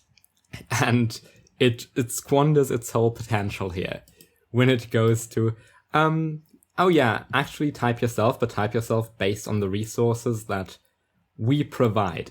Don't ask people to type you, ask people to psyop you with their definitions into a type that is correct according to their definitions, when the whole beauty of neurotyping is that no one had a congruous image of what it means. Everyone went their own directions, and you could pick and choose what you mean by it, by what metrics you wish to define yourselves. That's what made it cool. So going like, only go about by our definitions, but then, no, ask us so we can give you more of our definitions to type yourself. It's not your typing then. You are deprived of the means to type yourself. The thing you said too about like neurotyping being like everyone comes up with their own thing, like it might sound counterintuitive, but like the funny thing is like people, when you let people have like full elbow room, they end up like trying to work together to understand the same thing anyways. Yeah, the things they come up with are usually pretty close, and they bounce apart and come back together. It's different paths towards something that is vaguely similar. That's the thing about neurotyping. It isn't congruous, it doesn't quote unquote make sense, but it rhymes. You can look at different theories and go like, oh, yeah, there's something that they don't describe the same thing, but they describe things that rhyme. This thing is like, since that's how the human mind works, that's very useful. That's more useful than rigid systems. Yeah, I think this is like the wrong reaction to have to like, oh, like it's a mess. It's like, what you want to do is like try to form structure within the mess itself and then see, because then it will react to the mess that's going on and it'll make something that's like an improvement as opposed to just a side thing that has its own like downsides. I guess what we're saying is we have a monopoly on truth. We have a monopoly on violence. If you have enough differences with neurotyping to make your own chart based on it, Just make another zone theory. It's a different zone theory. Yeah, make another more theory posts. It's cool. Yeah. And I feel like we've been shitting on this a lot, so the mind axis is its own thing. They're not trying to take a monopolistic power over neurotyping. They're trying to build their own thing that's heavily inspired by neurotyping. I greatly appreciate the effort of having made a website which, for the most part, looks pretty. I like the pink and blue. It looks good. I hate the rumble. I hate a lot of the other things, but it's competent. Yeah. And I appreciate that they went through the trouble of writing these things in a format that isn't just, let me blurt some things out like a lot of the Reddit posts are. Like, some genuine effort went into this, which is cool. And they worked something out that maybe works for their specific niche of typology nerds. Mm-hmm. Good for them. We haven't been given the reins to have fun with it, though. Yeah, we have not been given the reins to have fun with it, and we are the opposite pole. We claim no monopoly on truth. We talk about everything, and we'll critique it, but everything is linked here. You get to disagree. You get to think that we are the idiots for disagreeing with the posts. I'm very specifically in the pursuit of absolute truth within this thing. Like I disagree with you a lot about like the view of truth and what we're doing here, but I also come with the warning tag of nothing that I say is guaranteed to be the truth. I'm just looking for it. Hopefully the same as you should be. Yeah, this is the worst podcast on the internet. Yeah, like As we said. have been doing a bad job this episode. But usually we describe what the posts are, even if we disagree with them. fault. No, it's I'm fine. a bad Tolgi. No. You haven't gone on a 30-minute rant about math shit, so... Tolgi would correct you. It's not 30 minutes. It was like 5 minutes. My favorite 6 numbers are minutes. multiples of 3, especially powers of 3. Toll 3. Toll 3. Toll 3. Damn.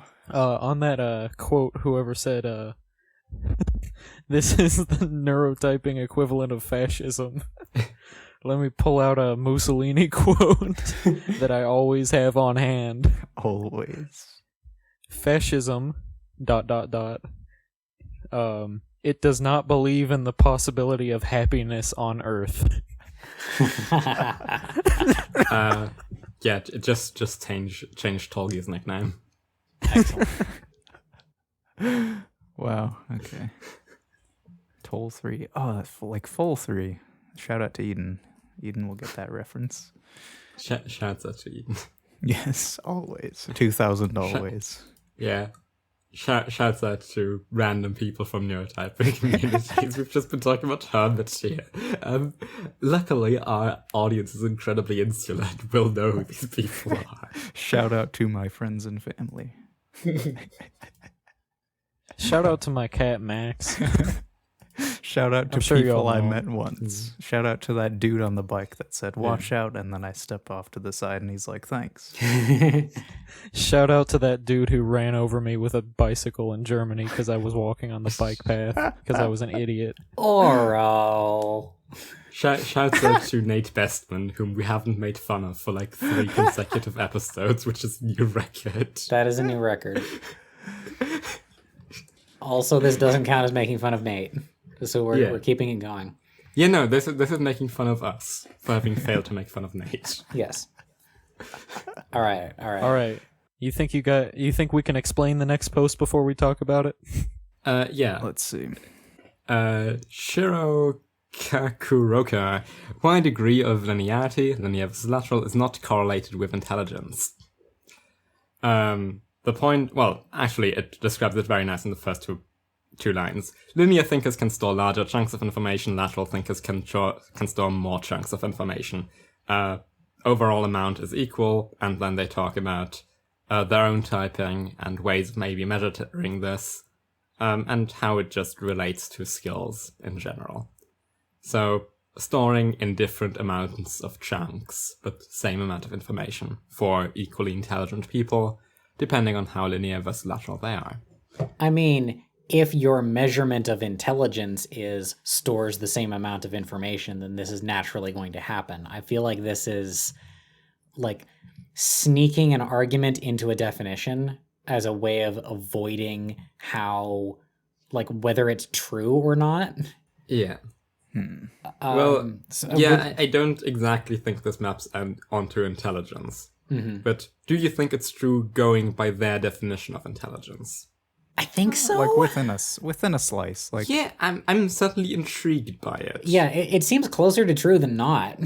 Yeah. I think there's more you could ascribe to intelligence, like efficiency of brain use. Yeah, or right. speed of I brain agree. use, This so- isn't all intelligence is. This is probably a part of intelligence, maybe even a sizable one. Yeah, a sizable one. Yeah. How big are your information chunks, babe? Let me see. I had a really TLDR response to this, and my brain just did not process the words. But if we are going by the this definition of intelligence, then I do have a picture to help me out. So this is how brain workles. And what I interpret by laterals can store more chunks of information, but less large ones, is if you go to Squizzly right there, as you can see, the brain has a lot of task, but as you try to see more of it, the other half bends away out of your perspective. And as a way of describing laterality as the amount you can have a lot of these little threads, but they're gonna get lost pretty quick. Yeah, quickly brain workle type yourself. I'm definitely a Squizzly on here. I can't tell. I'm on rails into the moat. I'm soup full of yarn. I don't know. If you want a like reference, changed like a it. good personal reference, Chloe, formerly Eska, is soup. Soup. I feel like I bounce back and forth between Squizzly and On Rails. Yeah, same for on rails and crumbly. Yeah. Scar, what about you? I think I'm mainly squirrel. And I guess if like we're doing like secondary typing, probably like Squizzly. Squizzly squirrel. Squizzly is a very good picture. Yeah. It kind of weirds me out when I look at it. You know, crumbly and full of yarn both creep me out. I thought it was bugs at first, and then I realized that Yeah. it's a phone cable from the 90s. Yeah. Oh. You know what? That makes me even feel even more secure in calling myself Squizzly. Crumbly looks like blue cheese, which makes me not like it. Crumbly is my second typing. I forgot to say it, but the image is on screen. The thing we're talking about, in case you're incredibly confused because you're tapped over, there's an image we're talking about. In case Yes. you're linear. They got them. In case you're stupid. For all our future potential blind viewers, In case you can store very little information in very future. Oh my god. Soup type, static noises, what is task? Squizzly, mini task, oops bendy, where go? Crumbly, I see outlines of task, but it's a sandcastle, no fine details. Heck, it fell into moat. Full of yarn. I see the cosmos. Task, task, task, task, task, task, task. Oops, I should eat at some point. That's me. On instead. rails. Task only. Sleep, never heard of her. Squirrel. Ooh, snacks. Squirrel. 404. Task not found. I will note that this very obviously comes from a neurodivergent, like, social media posting. Yeah. And it relates to me pretty hard because Chloe and I came up with the term brain sauce to describe having both autism and ADHD. I like that the squirrel is trapped inside of an orb inside the brain that then is filled to the rest with like psychedelic noise. That's how I feel. ADHD's nuts. Not even the squirrel is free, so how could you ever be? Is anybody here ADHD or have it? I think I have an attention disorder of some kind, but I'm not sure what it is. I very well could be. I feel like I have all the disorders, but just like a little bit of each. I used to feel like that. Like Subway. You're like a smorgasbord. I'm good. I'm good. Ouroborista, certified normie. Yeah, like the older I've gotten, the more I feel like, no, probably I'm pretty fine. I just grew up around neurologically very atypical people. So I always thought there was something wrong with me, but maybe there just isn't. Maybe I'm fine. Maybe you Maybe you're perfect. Maybe you absorbed it by cultural osmosis, like monogamy. Oh yeah. I'm very insane people culturally, but I don't know if I'm an insane person. I'll one-on-one bro psych you all. What? All right, so this post, let's respond to Right. it now that we have described it and then something else for half And then an describe hour. a different thing. Yeah. Um, Yeah, so they say in a short time frame, linear thinkers are going to work on one thing. So it's I would describe it like, it's sort of like when you torrent something and there's a bunch of files. The linear person is going to torrent one file at a time, and they can do it faster because it's just one thing. Yeah, a linear person hits the download in order option. Yeah, and then a lateral is going to download all of them at once, but it's like spread out, so they're all slower. But Yeah. over the same amount of time, in theory, they get the same thing done at the same time. Right.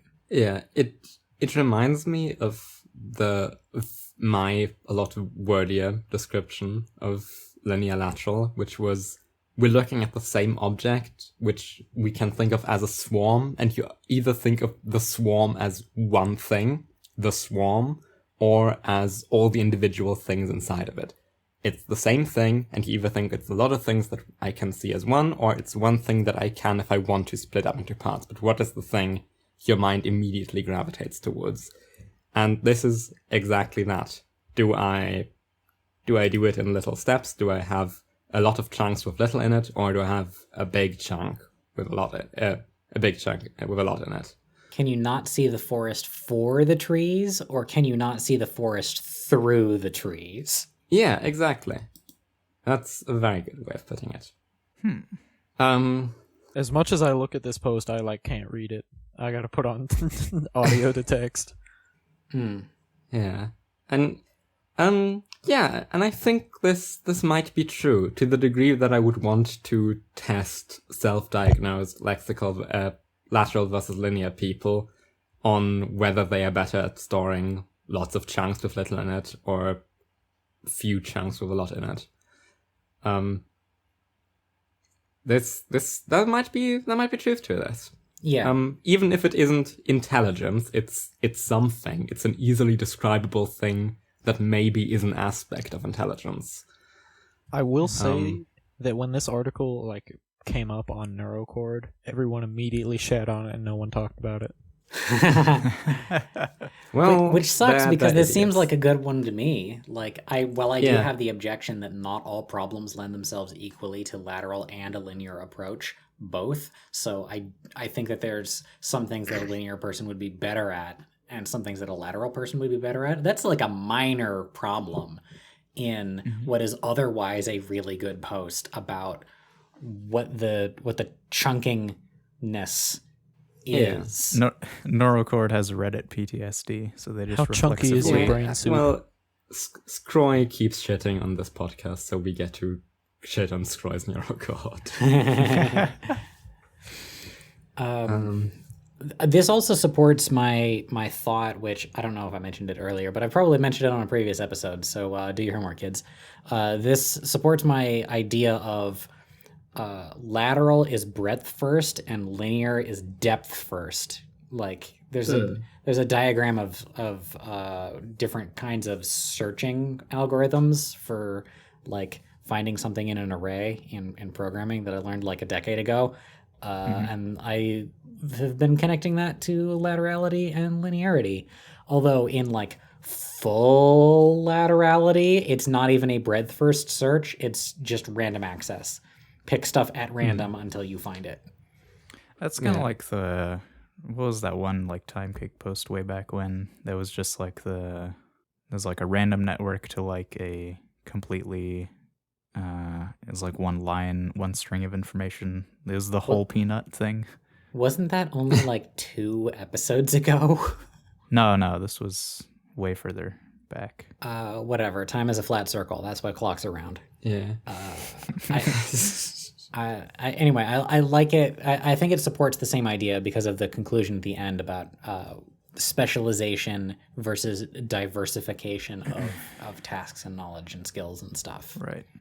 Yeah. There's one thing I'm kind of iffy about, which is when they talk about their own typing, that their approach to writing would be lateral because they get a lot more done if they have multiple projects at once, so they can choose what to work on at any given moment, as opposed to just forcing themselves to work on one thing, which makes them slower. And I think that's probably pretty universal. Like, if you get to pick out of a small number of things what to do and just be able to, I want to do this now and this, that's probably universally pretty good for productivity. Like, as soon as you have decision overload, that's obviously bad. But there's probably a Goldilocks zone, right? The fact that you work ideally with more than a single project is probably pretty universal. Like, very few people will have only a singular thing going on at any given moment. Mm-hmm. I'm reminded of a different thing entirely. I've been watching like I don't know if you've seen those Dr. K videos floating around, but there was one he's talking about. Yeah, it was something from India that's like a thing that's been around for a while. Some of it is medical, but some of it is like sort of brain personality-ish. The idea there's wind people, earth people, and fire people. So like, I've seen Avatar. Earth, Wind, and Fire. I love those guys. Yeah. but like the idea with wind is like, it blows really hard one way, but then it like changes direction. So you'll be starting on one thing, and then you just drop off and like can't work on it anymore without extreme effort. So the idea there is like you need a lot of things. So you're like digging a lot of holes. This sounds like me. Go on. You're digging a lot of holes over time, and eventually you'll have like many holes that you have a lot of depth over. So in the short term, you're not getting much done, but in the long term, it like works out. The earth thing is like where you have to sort of build it up very slowly. Like you get a tiny amount of work done for a long time, but like the more you work on it, it sort of snowballs, and it's like now you're really good at this thing, and you just can plow through it really easily. And then the fire is sort of like like the American ambition thing, or like, I'm going to work at this job and like go through the ranks and then like get another job and go through those ranks. You're just sort of like on top of things always in a very straightforward, just burning through tasks. Yeah. I don't know. That's what that reminds me of when it comes to like actually finishing real world tasks. Yeah. I don't know if this relates to anything with neurotyping or in what way it would. I don't know. Like, there's a bit where they talk about education and how that works. How ideally, they talk about how standard education would be you do exactly one thing at a time, which isn't how standard education works. In schools, you have multiple subjects at a time. So this claim is very odd to me, that standard education would be leaning more linear. In fact, it leans probably, in that regard, more lateral than is useful. I think it maybe would be better if you only had like 3 subjects each year that you can then actually focus on. Dude, you even picked the same number of subjects to study at once that I did. I was like, you could probably get away with like 3 subjects at a time. Yeah. Right. I'd say agree. maybe the idea they were getting at is like with each subject, like, for any given subject, there's a lot to teach, and you don't necessarily have to teach it in a certain order. Like, sort of with some things, like you want to escalate the complexity of it, but there might be a way to structure learning something where you can pick what part you want to learn first. Mm-hmm. I guess in general, we need to rethink our approach to school entirely, because it is a psychological torture industrial complex, and it's kind of fucked up that it even exists at all in its current state. I have a longer speech on this, but I don't think I'm going to go into it. Tabak, want to brainstorm school at some point? Yeah, that sounds fun. Because I've been doing a lot of coming up with cool methods lately, because I've been doing more teachers education recently. I need to be included in this. Did you see that Zoe B video a while back about how grading is fascist and like actively damages your brain? And no, but I've had a lot of lectures about how grading is fascist recently. Gotcha. And okay. read books on that, but yeah. It actually centers around the far more revolutionary principle that the concept of incentives was invented by behaviorists who are dumb and bad and don't know what they're talking about. And incentives do the opposite of what they are claimed to do, actually. Yeah, I'm inclined to agree with that. Right. It's like, it's no longer about the thing. It's now about the grade. It's like, oh, I better get a good grade. Being in school for teaching right now, there are dozens of theories on education and a couple, like 6 or so main philosophies regarding that you can group those theories into. And the thing about behaviorism is it's around because it was just the go-to for so many people because it's easy to understand as a teacher. Yeah. And the thing about behaviorism is that while all the other theories are compatible, like you can... social constructivism is compatible with normal constructivism. You know what I mean? I know none however, of these. behaviorism is not compatible with any other kind of teaching strategy or philosophy because it denies any other way of doing focusing things. Mm-hmm. Mm-hmm.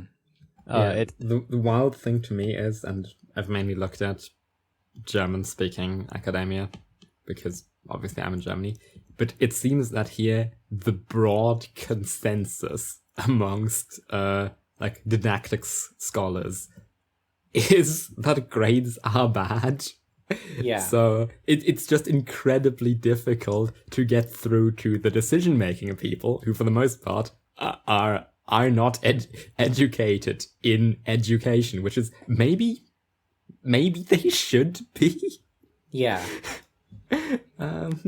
I think if you could blame the fascistic leanings of the entire planet on any one thing, I think the schooling system is it. Yeah. To quote my Twilight video, maybe schools are a lot more overtly authoritarian than other institutions, maybe to prepare people for the implicit kind to be found everywhere else. Yeah. I mean, everyone knows that the school bell system was just based on the factory bell system. Mm-hmm. Yeah, like the German school system still very eugenicsy divides kids after 4th grade into different grades of smartness to then be educated for different kinds of jobs. A system introduced by the Nazis that we just kept it. Gymnasium, Realschule und Hauptschule. Yeah.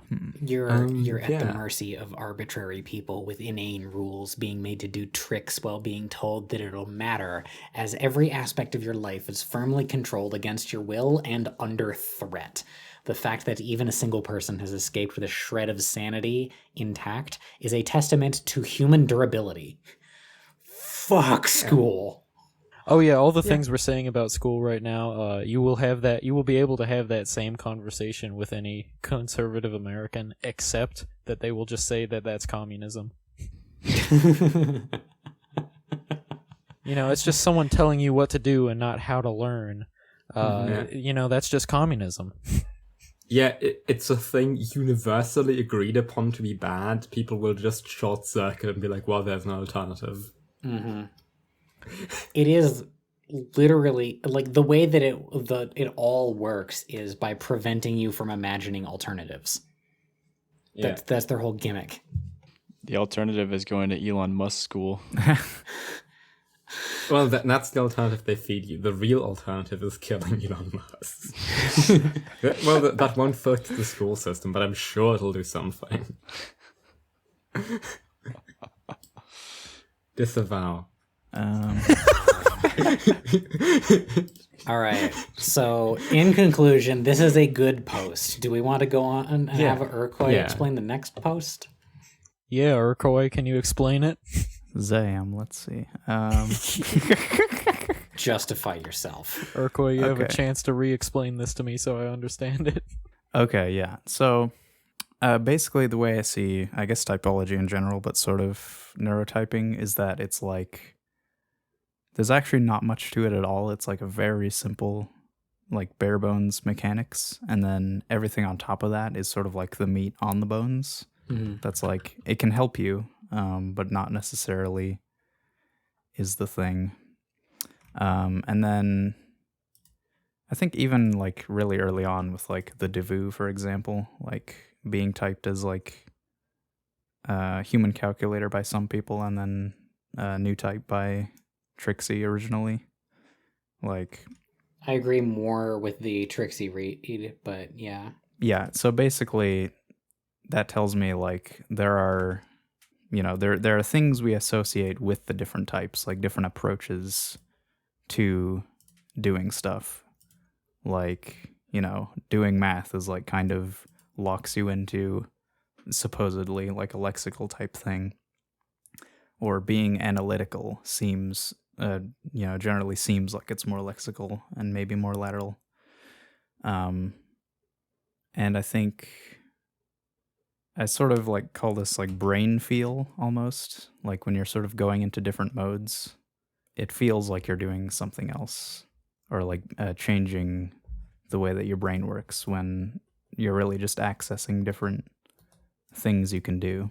And then Geo at some point, I forgot to credit her on this, I think, came up with this visualization where it's like you have the chart, but then you have like sort of another layer, like a big fuzzy nebulous neurochart where every person sort of has a direction that they go onto this bigger, fuzzier one.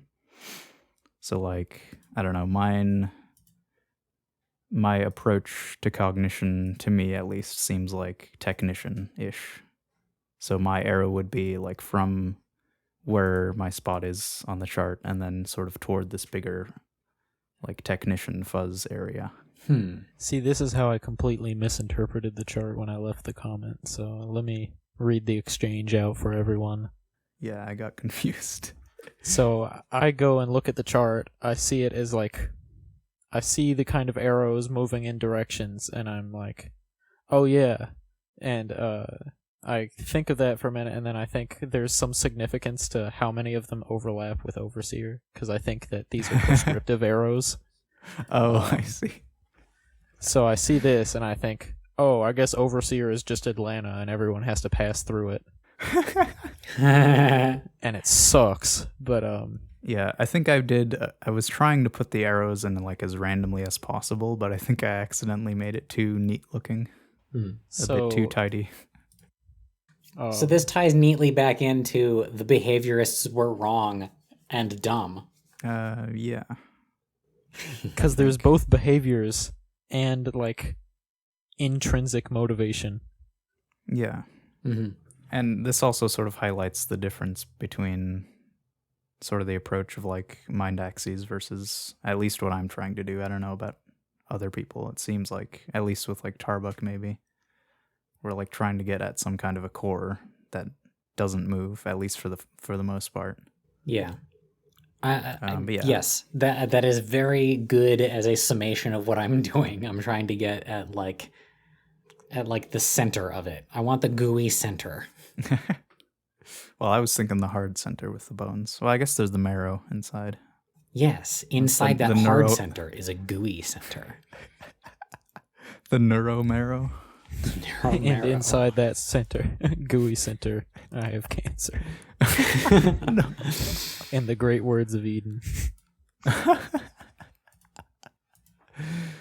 Yeah.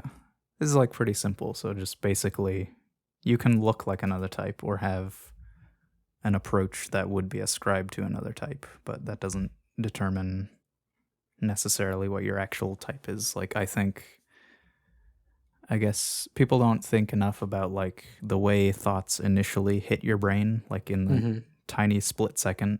Like, what does it do first? What does it look like? Yeah, the way I have been trying to use neurotyping, like, I've had my own sort of journey with this where I, like, make charts and I post them and then people are like, ah, blah, blah, blah, and then I just retreat from ever doing anything for another couple of months while I think very, very slowly on these. What I came to and my purpose is that I'm trying to explain information processing to a lot of people because I have certain areas where I'm just very slow. And in order to make up for that deficit and understand the ways in which other people best process information, that's where I'm using neurotyping. Yeah, makes sense. Yeah, and then I guess the one like awkward thing about dotting on this is like the people who seem like the type that they are. So it would just be like a really short arrow or like a dot or something, like an arrow that's trying to point to itself. I feel like one of those. Yeah, one of the things that tripped me up with this is that all the arrows are really long. Right, they probably wouldn't be long. I think I tricked myself because I put the original chart in the middle four, like overlapping where the middle four squares would be on the fuzzy chart. And I sort of like forgot that, oh yeah, those are spaces. Here's the second image that Urcoy used to explain it to me. With very little information on it. Yeah. I don't know. We might have used this before, but yeah. Yeah. Two new types walk into a bar. One is looking up at the corner, just talking to the wall. Other one's going bookkeeper. Yeah, this is like detangling the problem of context, like the Victor theory, and like using that to explain to people why diagnosing is hard. Do you think that's accurate? Yeah, I think. Yeah. This second image is Eden versus Scroy. You are absolutely right, yeah. Yes. Right on. Yeah, All now right. I get it. I like it. Cool. Nice. Small man, I guess it's your turn. I think it... Wait, no, fuck. everyone type yourself. Oh yeah. I have... Duh. What's yeah, your the arrow? thing that we do every time we chart. I can't believe that I spaced that. I can't believe Tabak failed to talk about himself. Yeah, right? Oh, I'm gonna top Tarbuck in a minute here. I think I can beat Tarbuck on vanity. What's your arrow, Tarbuck? Oh, that's tough. If something occurs to you, like you said, you had that like contemplative spot. Does that seem true in general, or just No, one that is specific definitely like an instance? altered consciousness kind of thing. That's like like when something hits me just right, that'll happen. That's not like my go-to implementation. I mean, I think you could use this as like whatever you want, like whatever arrows. Like, oh, sometimes I have this arrow, sometimes I have this one. The arrow that goes from me to the contemplative zone is like the sad arrow, I guess you could say. Usually it's where something is bothering me and I will just keep chewing on it until there's nothing left. Yeah, I mean, I think there's like I might have an analyst zone sometimes. Yeah, I'm also considering bottom left analyst, especially when I do this show, but also sometimes when I do writing. It's often a conflict between normal type in this more... I don't want to say thinky mode, but yes, thinky mode. Less rhymey, more thinky. Whereas the social arrow is into externalist solidly. And that's probably the one I use more. But especially with the image of the telescope, when I try to imagine myself in a different perspective, to give myself feedback on my own work, that probably is the analyst perspective. Mm-hmm. Can someone type me? I'm having trouble. I mean, you might be just like where you are for the most part. Looking at your own feet. Sat lonesome in the center of Overseer. Also, like when if I you think did- about Tarbuck, like, I don't know if he seems like pretty like true to himself to the point where I don't know if he has another arrow either Yeah. in general. Same with Scar, probably. I try to have a very consistent character because I'm big on like being true to yourself as the way to go, because fuck everyone else and their expectations. If their needs of you do not align to your nature, then they should go to someone else. That's a radical thing to say, and I am glad that I said it. Yo, I agree. I feel like if you look at somebody like me and you try to do this arrow thing, you would just be rediscovering the concept of a heat map. Right. Yeah, that's kind of how I feel. Like, I described my other two hot points on the heat map. Yeah. But I do think they occasionally do map onto this also. Right. I'm thinking that one of them is a genuine heat map point, maybe, and the other is an arrow point, but I don't know which one. Latently, you are every arrow. Latently, I am every arrow. Can you take another crack at detangling this from the idea of like Victor's Victor's context theory? I mean, to me, this just seems like heat maps, but like not fuzzy.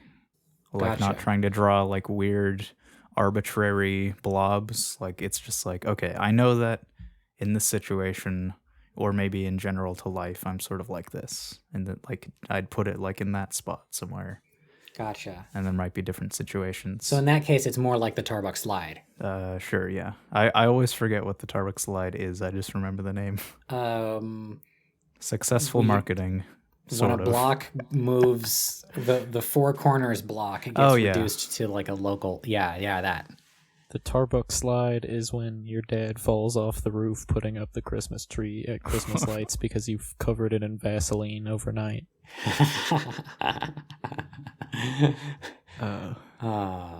I could think of this as a the arrows as the direction in which you fire your fucking bouncy ball before it bounces back to you.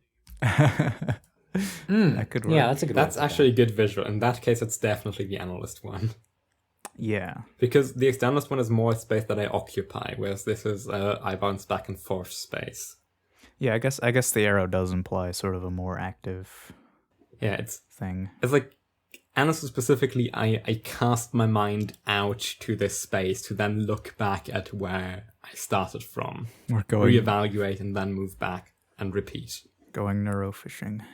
With that metaphor, I feel like at conventions there's this triangle of bouncy ball that forms between me in Overseer, me in Quick-Witted, and me in Clear-Sighted. Clear-sighted Tarbuck seems very fun. I have been told that Well, I am less fun, more interesting. I've been told that I'm fun at cons, which is good because that's what I was going for. Yeah. I go to Alright. conventions to buy as much foreign candy that I can't read as possible, eat it all, and leave. Right on. Okay, dear audience, trick to be everyone's favorite person at cons and get free artwork. Smuggle booze into it, sit down with vendors and give them booze, because they've been sitting there all day. They're tired as shit, they have to talk to assholes. Just chat them up pleasantly, compliment them, offer them something to drink, have a nice time. Occasionally they'll give you either just better prices or give you stuff for free. and it's very fun. Just, if you have some free time, smuggle booze in, drink with vendors. Very cool. Good time. That sounds pretty Do it rad. at every con. Works wonderfully. Yeah. This doubles as a good basis for setting up a society. Yeah. Yeah. Oh, what yeah, you just it's- described is the vibe of the After Dark room at PonyCons. Yeah, oh god. I should do that. I should, next time when the biggest anime convention in Germany happens again, I should try to secede with it. Just form a little commune on the spot. See what happens. Fuck shit. around and find out. Fuck around and find out. Yes, that's been my motto lately. The autonomous zone eating its own tail continuously. Oh yeah, fuck. Maybe I should re-record that and splice it in, because yesterday I recorded another vloggy type thing for the channel. And I I thought think you it- said you recorded worked. another flogging for the channel. no. And it worked better than the last time, I thought. But the whole thing is a monologue. But there was a monologue in there, and my whole intention for this part was that it would culminate in the sentence, Dotes might fucks around with the intention of finding out, I fuck around with the intention of not finding out. And I forgot correct. to say that part.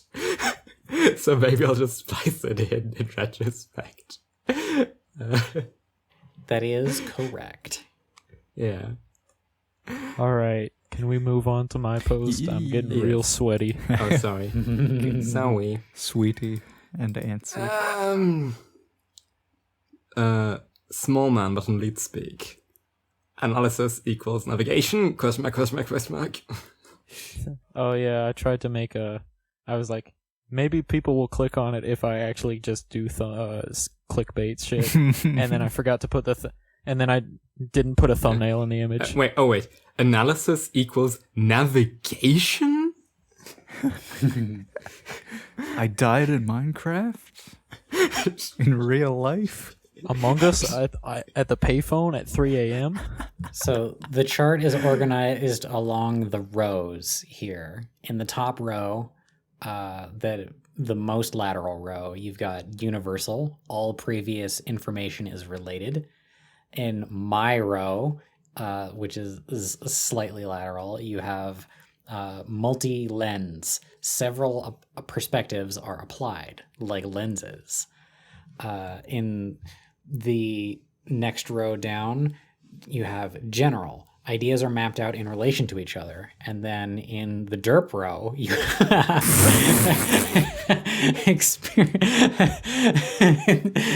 in the highly linear row, you have experience is focus on immediate landmarks. Yeah, this seems like the chart that is the most, that is the least biased in favor of making people lateral on the chart when they are not supposed to be. It kind of reminds me Yeah. of that one time cake post, the worldly abstraction. Yeah, oh, yeah, they're very similar. I do think maybe... Wait, small man, did you see the time kick post? I might have seen it. Probably seen Because it. I did think that they were... Like, this might have been a breakdown of Let that. me grab that originally. image. A lot of my theories can be traced back to Magica. So if you just find something that Magica said, you can find my very warped version of it later on, like by about a period of 8 months. Yeah, do you want to explain the post more? Yes, I will. I will preempt all the people who are confused by Universal, all previous information related, because I have found many people to take that very literally, like way more than I expected, especially on the Neurotyping server, for people to take this literally, where everyone types themselves top Latin Wait, impressionist. the autists took something literally? Hey now, you're an all-star. Get your game on. Go play. So I will preempt this by giving you an image to think of. Now, how many of you have seen the Vsauce video where Michael plots points on a sphere for like 20 minutes? Yeah, I've seen that. Maybe. That is forgotten what a universal system of navigation would look like. Okay. Huh. And I will refuse to elaborate on that. The fucking casual disregard which I'm being made to put images on screen this episode.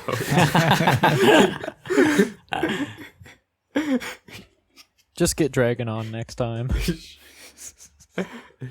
Yes, Aphantasia. Images won't be a problem. Yeah. Well, I do think like Dragon would also like randomly bring out a ton of movie scenes that I would have to show on screen. You just mentioned them. Dragon speaks in GIFs. Copyright strike speedrun. I think I'll start by saying, does anyone have any questions or ideas on this? Like, does anyone have a reaction? Yeah, I have a small bit of criticism. Maybe you can address that. Of criticism. I can't speak today. For the very lateral, it seems like this maps laterality a bit too much directly onto metacognition. Like this idea that once you've reached very lateral, you'd be very inclined to think about, okay, why do I want to go there in the first place? That this meta consideration of what even your imperative is would only become accessible at high laterality. Maybe that's not what you meant, but it comes across a bit like that from reading it. Never once crossed my mind. Okay. So if it's there, then it's not the intention. If you got that implication, I'm very sorry for you. No, it's fine.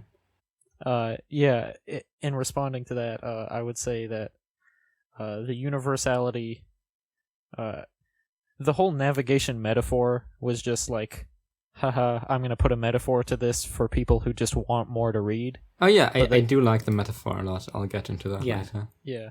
The idea was just to say, that, hey, neurotyping is really lacking in a tool to not break down each type, but to describe the axes quicker. Mm-hmm. Yeah.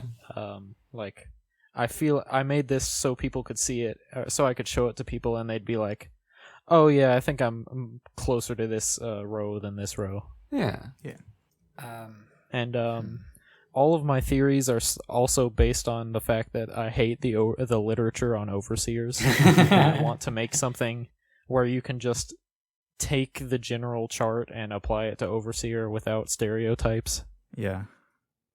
I mean, you wrote that whole document about the purple prose post. Yeah. The very funnily titled. You can see my malice dripping from that post. Yeah. Droopy balls. People won't know what that means. And my various genitalia-related pseudonyms. Yeah. Gotcha. Like Small Man? No. Oh. Oddly not.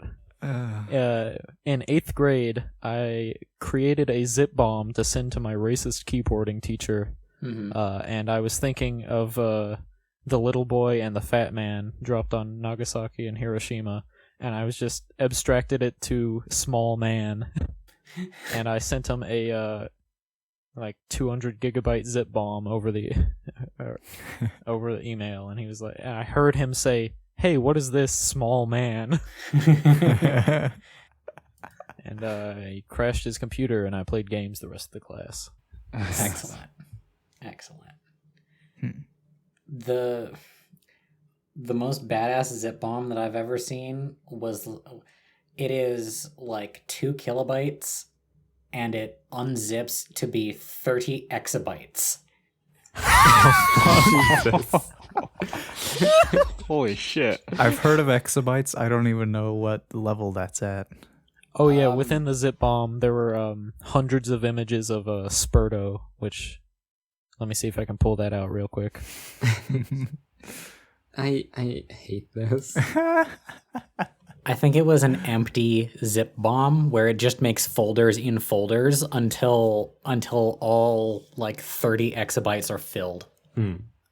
Oh yeah, the chart. Right, we're doing a show. So when I say analysis equals navigation, question mark, it is in relation to finding your way around a idea or subject. Yeah. And I feel like that just phrase could capture how people work with that sort of thing. When I think about it that way, like I was thinking about like, I guess I was taking it literally too, as like literally navigating in the real world. Yeah, so was I. But yeah, I think as soon as you said around an idea, it's like, okay, and I get it immediately. I get grounded so- again when you say that. So let me go through and just describe each level purely based on memory. Give me strength. So multi-lens is where I started because I took a couple third row people and I was saying, you ever have to just like rotate through your lenses when you're analyzing something? Like even if it's Yes. kind of compulsive. This where is you- perfect. This ties in very neatly with something that Lindsay Ellis said, to paraphrase Syndrome from the movie Incredibles about when everyone's art. super. Yeah. What she said was, if everything is art, then nothing is art, and therefore what is like art is a series of lenses to evaluate the world, and so is politics. Yeah, that's exactly how I think. That's overseer as fuck. Yes, that's perfect. That was burned forever into my mind. I really hope I'm attributing it correctly to Lindsay Ellis. Sounds like something she'd say. Yeah. It's if you've ever taken a literature course and done a Socratic circle, you'll have people, or not a Socratic circle, or you just have to analyze a subject, or the teacher is going up there. What a lot of teachers will do that annoys the hell out of linear people is they'll go up, they'll start talking about this book, they'll give you the outline of the plot, and then bam, they're hitting you with so this falls into these categories of romantic writing. Also, here's the feminist perspective on this book. Also, here's the Marxist perspective on this book. Also, here's the deconstructionist perspective on this book.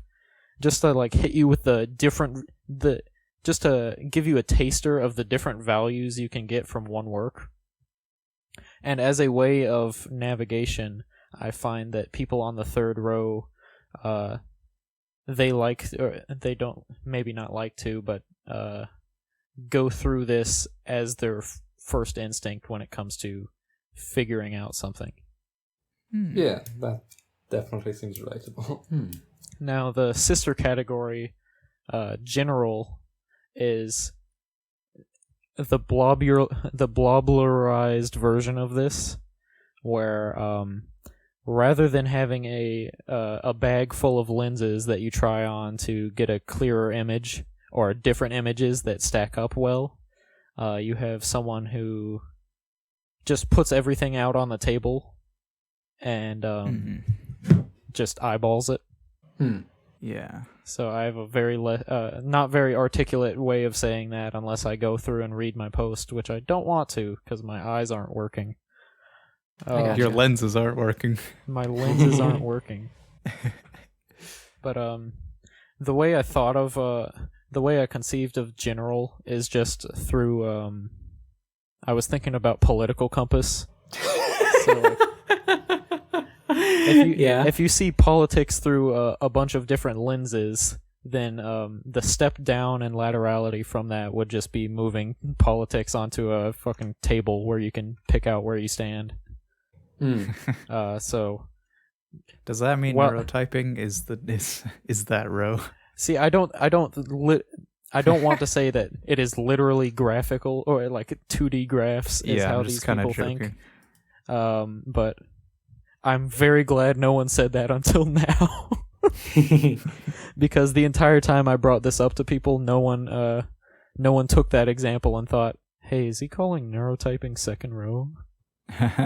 You know, actually, now that you say that, like if linear is one-dimensional, and then like if highly linear is one-dimensional and fairly linear is two-dimensional, and our row is three-dimensional and highly lateral is four-dimensional, Yeah. that makes a good metaphor for all of this. Yeah. You need to vibrate higher so you can access the portal. Open the portal, this Earth of 3D to one of 4D or 5D. Yes, however it's the like quote the goes. Flash. I don't know what that means. I haven't seen the Flash, but okay. Flash comics from back in the day and superhero comics in general played real fast and loose with what vibrations are capable of. Okay. Back in the Silver Age, the way that the Flash traveled to alternate universes, because originally every superhero had their own universe. So like some of them who could like do things like the Flash can vibrate at the frequency of another universe to go there. And so can Superman, because also he can travel faster than light, and also he's fast like the Flash and can do the vibration thing like the Flash. And Is that how Mario teleports in SM64? yes. He vibrates. It looks like it. You can access alternate universes through vibes. Yep. Now we're getting into Eska territory. Yeah, that's what drugs are. You ever in the bedroom with the vibrator and they teleport to an alternate universe? I mean, that's what witchcraft is all about, right? The broomstick is just a metaphor Yeah, for a vibrator. for sexual empowerment. Although I do literally mean that. Wrap your vibrator in drugs and then fuck yourself. That's what witchcraft is. Or was at one time for the people being described. Anyway. Yeah. Tumblr witches these days are not nearly as cool as they could be, is what we're saying. Yeah. If I may continue the politics metaphor, where a person of lenses will POL, where a person of lenses will have a bunch of different political perspectives in their pocket through which to see something, and maybe not pick one of them, but experience all of them before deciding. General will have the person thinking in terms of maybe the left-right axis. Maybe they'll just say, "Oh yeah, I'm more liberal." It's general in a way that it's like best at just getting across a gist, whether or not that gist is lexical or impressionist. So the way I'm describing it sounds very just vibey, but what I want it to mean is like in this person's world, the idea can be spread out, but it is not necessarily the ideas can no, never mind. Scratch it. Scratch it out. Yeah. Get me to stop talking. When I was reading the description of that one, it kind of sounds like me, sort of, but I'm not sure. I'm falling to pieces. Tumbling down. Well, tumbling down. I wanna close the loop to the very first post where I commented upon the laterality being looking at the divisions themselves instead of looking at the thing that was divided.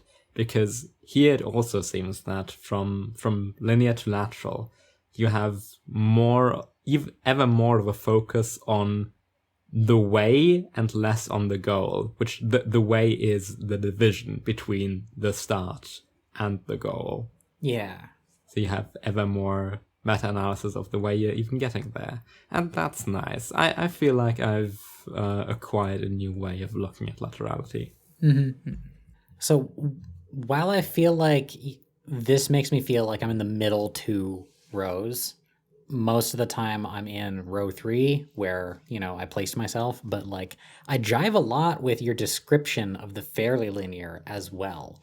And it actually makes me feel like less of a second-class citizen to relate to linear people. No offense. That was intentional. Yeah.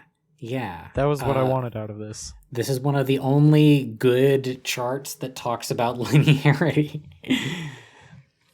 I also want to say that like there's this crossover between this like the landmarks concept in my mind, where going by the landmarks is something that I can totally see as a highly linear thing, but also as a highly lateral thing. It's just that they're relating to the landmarks differently. They're like, whether you are going from one landmark to the next, or whether you, when you get somewhere, you're like reconciling it with your brain map of where all of the landmarks are, you know? Mm-hmm. Yeah, that's the discussion we had with Trixie last time, right? Yeah. About mapping out the conceptual space.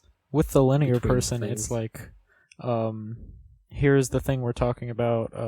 There it is over there. Let's go to it and look at it. So if you take the politics metaphor, you think, okay, you can explain the density of single issue voters who don't align with a party. You have someone who sees a topic or a landmark, and without really checking out the multitudinous ways of looking at it or getting there, you simply progress there and show your work. Whereas if you loop back all the way to Universal, you would be like, all right, let me shift the globe under my feet until I'm at the landmark. Yeah. Yeah. Don't agree with that. That didn't make any goddamn sense. Well, I got sense out of it, so it's like divination. Death of the author recorded live. Do you have anything you want to say as a closer? I'm talking to Scar, so we can keep going. But I guess I didn't think of anything, but I do stream and I do post TikToks. I'm a TikToker. So You're a supporter of the that. Chinese government, yes. Yeah, basically.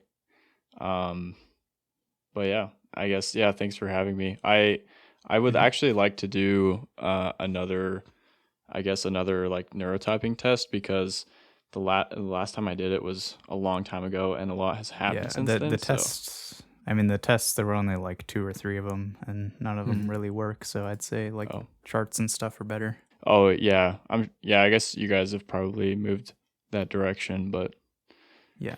So. I'd like it if there was a test, just because I have some really obstinate, dumb friends who aren't going to sit through a 2-hour discussion of what neurotyping is. And if I could just give them like a phone quiz, then they would probably do it more. Yeah, the trick is to asking the right questions so they're not like picking up the wrong thing. Yeah. That's a bit harder to do. Yeah. Yeah. But yeah, thanks for having me. Yeah. Also, of course, the TikTok, the other things will be in the video description if you want to look at that. Yeah, just send him the links you want. So yeah. Yeah. For the audience at home, Small Man turned off his recording right about here. All right. Well, I think I still had some more to say. Yeah, you had more. Yeah, so I think part of why I was reminded of the Time Cake post is because there was that whole like two-step like jump thing, like where you jump over to 2 different rows or 2 different columns, and they have something in common. Mm-hmm. I think I kind of did that with the universal to general type thing, whereas it's sort of like walking to the same place from like different angles. So I'm gonna dub this all in right now, Kind of. but I'm gonna talk right through all the mm-hms and try and remember exactly what I said. So I said something here along the lines of when this chart fell on my head as an idea, it's split in half into 2, the 2 halves of laterality. And I worked from the lenses angle first. I split the top half of the chart in half based on the idea that, full laterality is unrestricted and with and universal, as I put it. But in comparison, a third row have this kind of filter. So they might be getting access to all these ideas, but they're kind of shutting them down throughout and keeping within their little lenses and all that. Mm-hmm. And here's Urcoy. Yeah. But there was some, like, I think Guru said this. There was some, like, he's talking about, that feeling when you talk to a third row and they say you're making it too complicated. It is a sad day. Fun times, bitch. You have to edit this. Yeah, that's right. Laugh it up. Scope creep. Yeah. Your lens gets too big. You bet it does. Alright, next dub coming after this little blurb. Mm-hmm. Yeah, that's kind of like the different version of the lens thing almost. Yeah, so I think what I was talking about here was the how I kind of extrapolated the top half of the chart to the bottom half, where if you're just going by linearity versus laterality, one half, there we go. So the idea of linears having, or full linears having landmarks was similar to the lenses, except it's just the lens is your eyes, like you have what's in focus, whereas the fairly linear would have what's around, be able to relate things to each other in a sort of meaningful way with their brain RAM. It was sort of like the really early zone theory that Magica did, that second row being people who deal with people. Forgot to mention the zone theory. I said that I was really inspired by zone theory. Well, you succeeded. I opened this page, looked at it, and then instantly threw it into my folder of charts. Yay, charts folder. I think I was talking about along the lines. Let me fill you in. Yeah. The chart folder. I like different ways of looking at stuff, and this captures it. Yeah, that's fun, Tarbuck. I like it. Yeah. Yeah. I do that and then make my own. Which is why I made the penis chart. I forgot to insert the part about zone theory. The idea was that I wanted a tool for people to just be able to look at and like sort of grasp onto something about their own laterality levels. Like just find a layer to relate to more. So zone theory, but relatable in a way. It might not have worked for everyone, but it's been helpful for me. And continue the conversation, guys. Now? I am. I'm still recording, yeah. Yeah. Was Small Man? Oh, Small Man wasn't. Oh no. Shit. Starting again. I could maybe I'll send it to you say and then all the things that you said before in order and the exact same cadence. I literally can Here's do what that we'll if you do. want me to. I will send it. Sure. I will send you Try. that section, and I was like, okay, dub in the parts. Send me those clips. You want me to do that? I can. Yeah, we can do that. Or Yeah. just say audio jungle a couple of times. Just throw in some audio jungles. Got me running in the cyclone. Got me running in the cyclone. Got me running in a Tony Hawk. Got me running in Tony Hawk. Yo, so I hope we keep in the part just now that we lost, because I feel like I said good things and I will not say them again. Yeah. Yeah, I can say the good things again. I trust myself.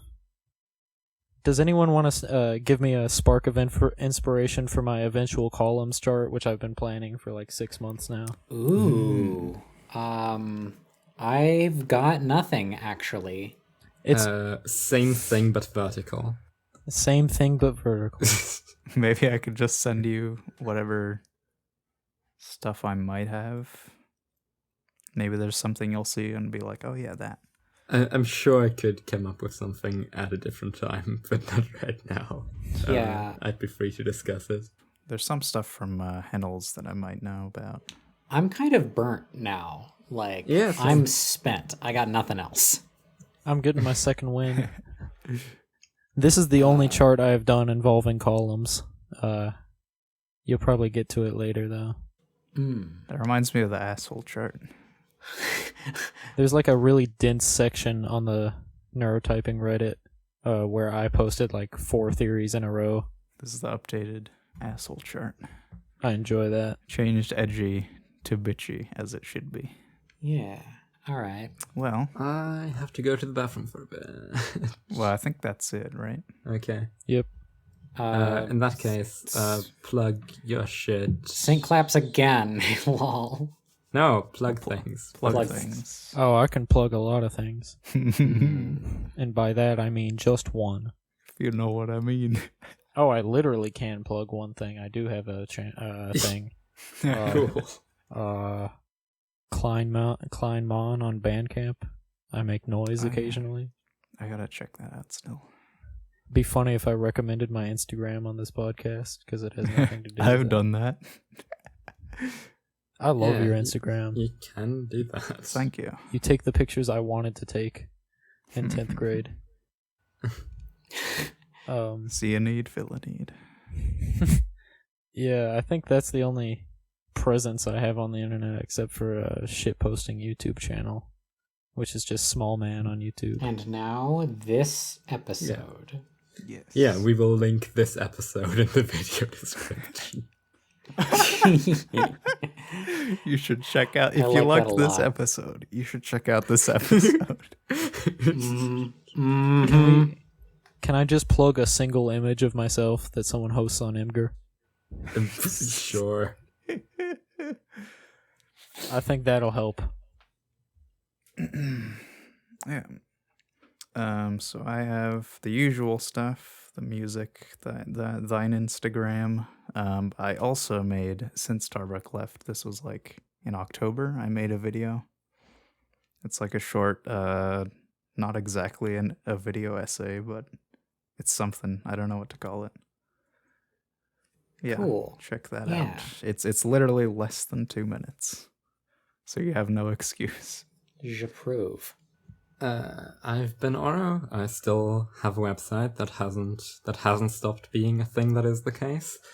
I recommend the most recent. Well, by the time this comes out, a short story called "A Glaring" might be out. In this case, read that because it's taken me way longer than it should have, and I think it's really good and might be the best thing up till now.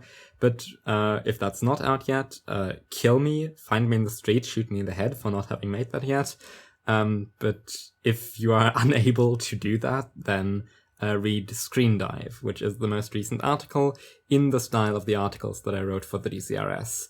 And that's also pretty good, but very pretentious, as all the articles in the style of the stuff I wrote for the DCRS are. Right on. Yeah. I've been Tolgi. And I'll be back too. Hell yeah. I have many channels.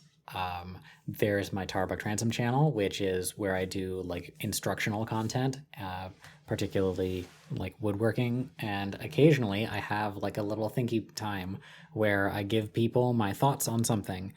Those are pretty rare though. Let's see, I've got a podcast channel disguised as a Let's Play that I do with Not a Vampire.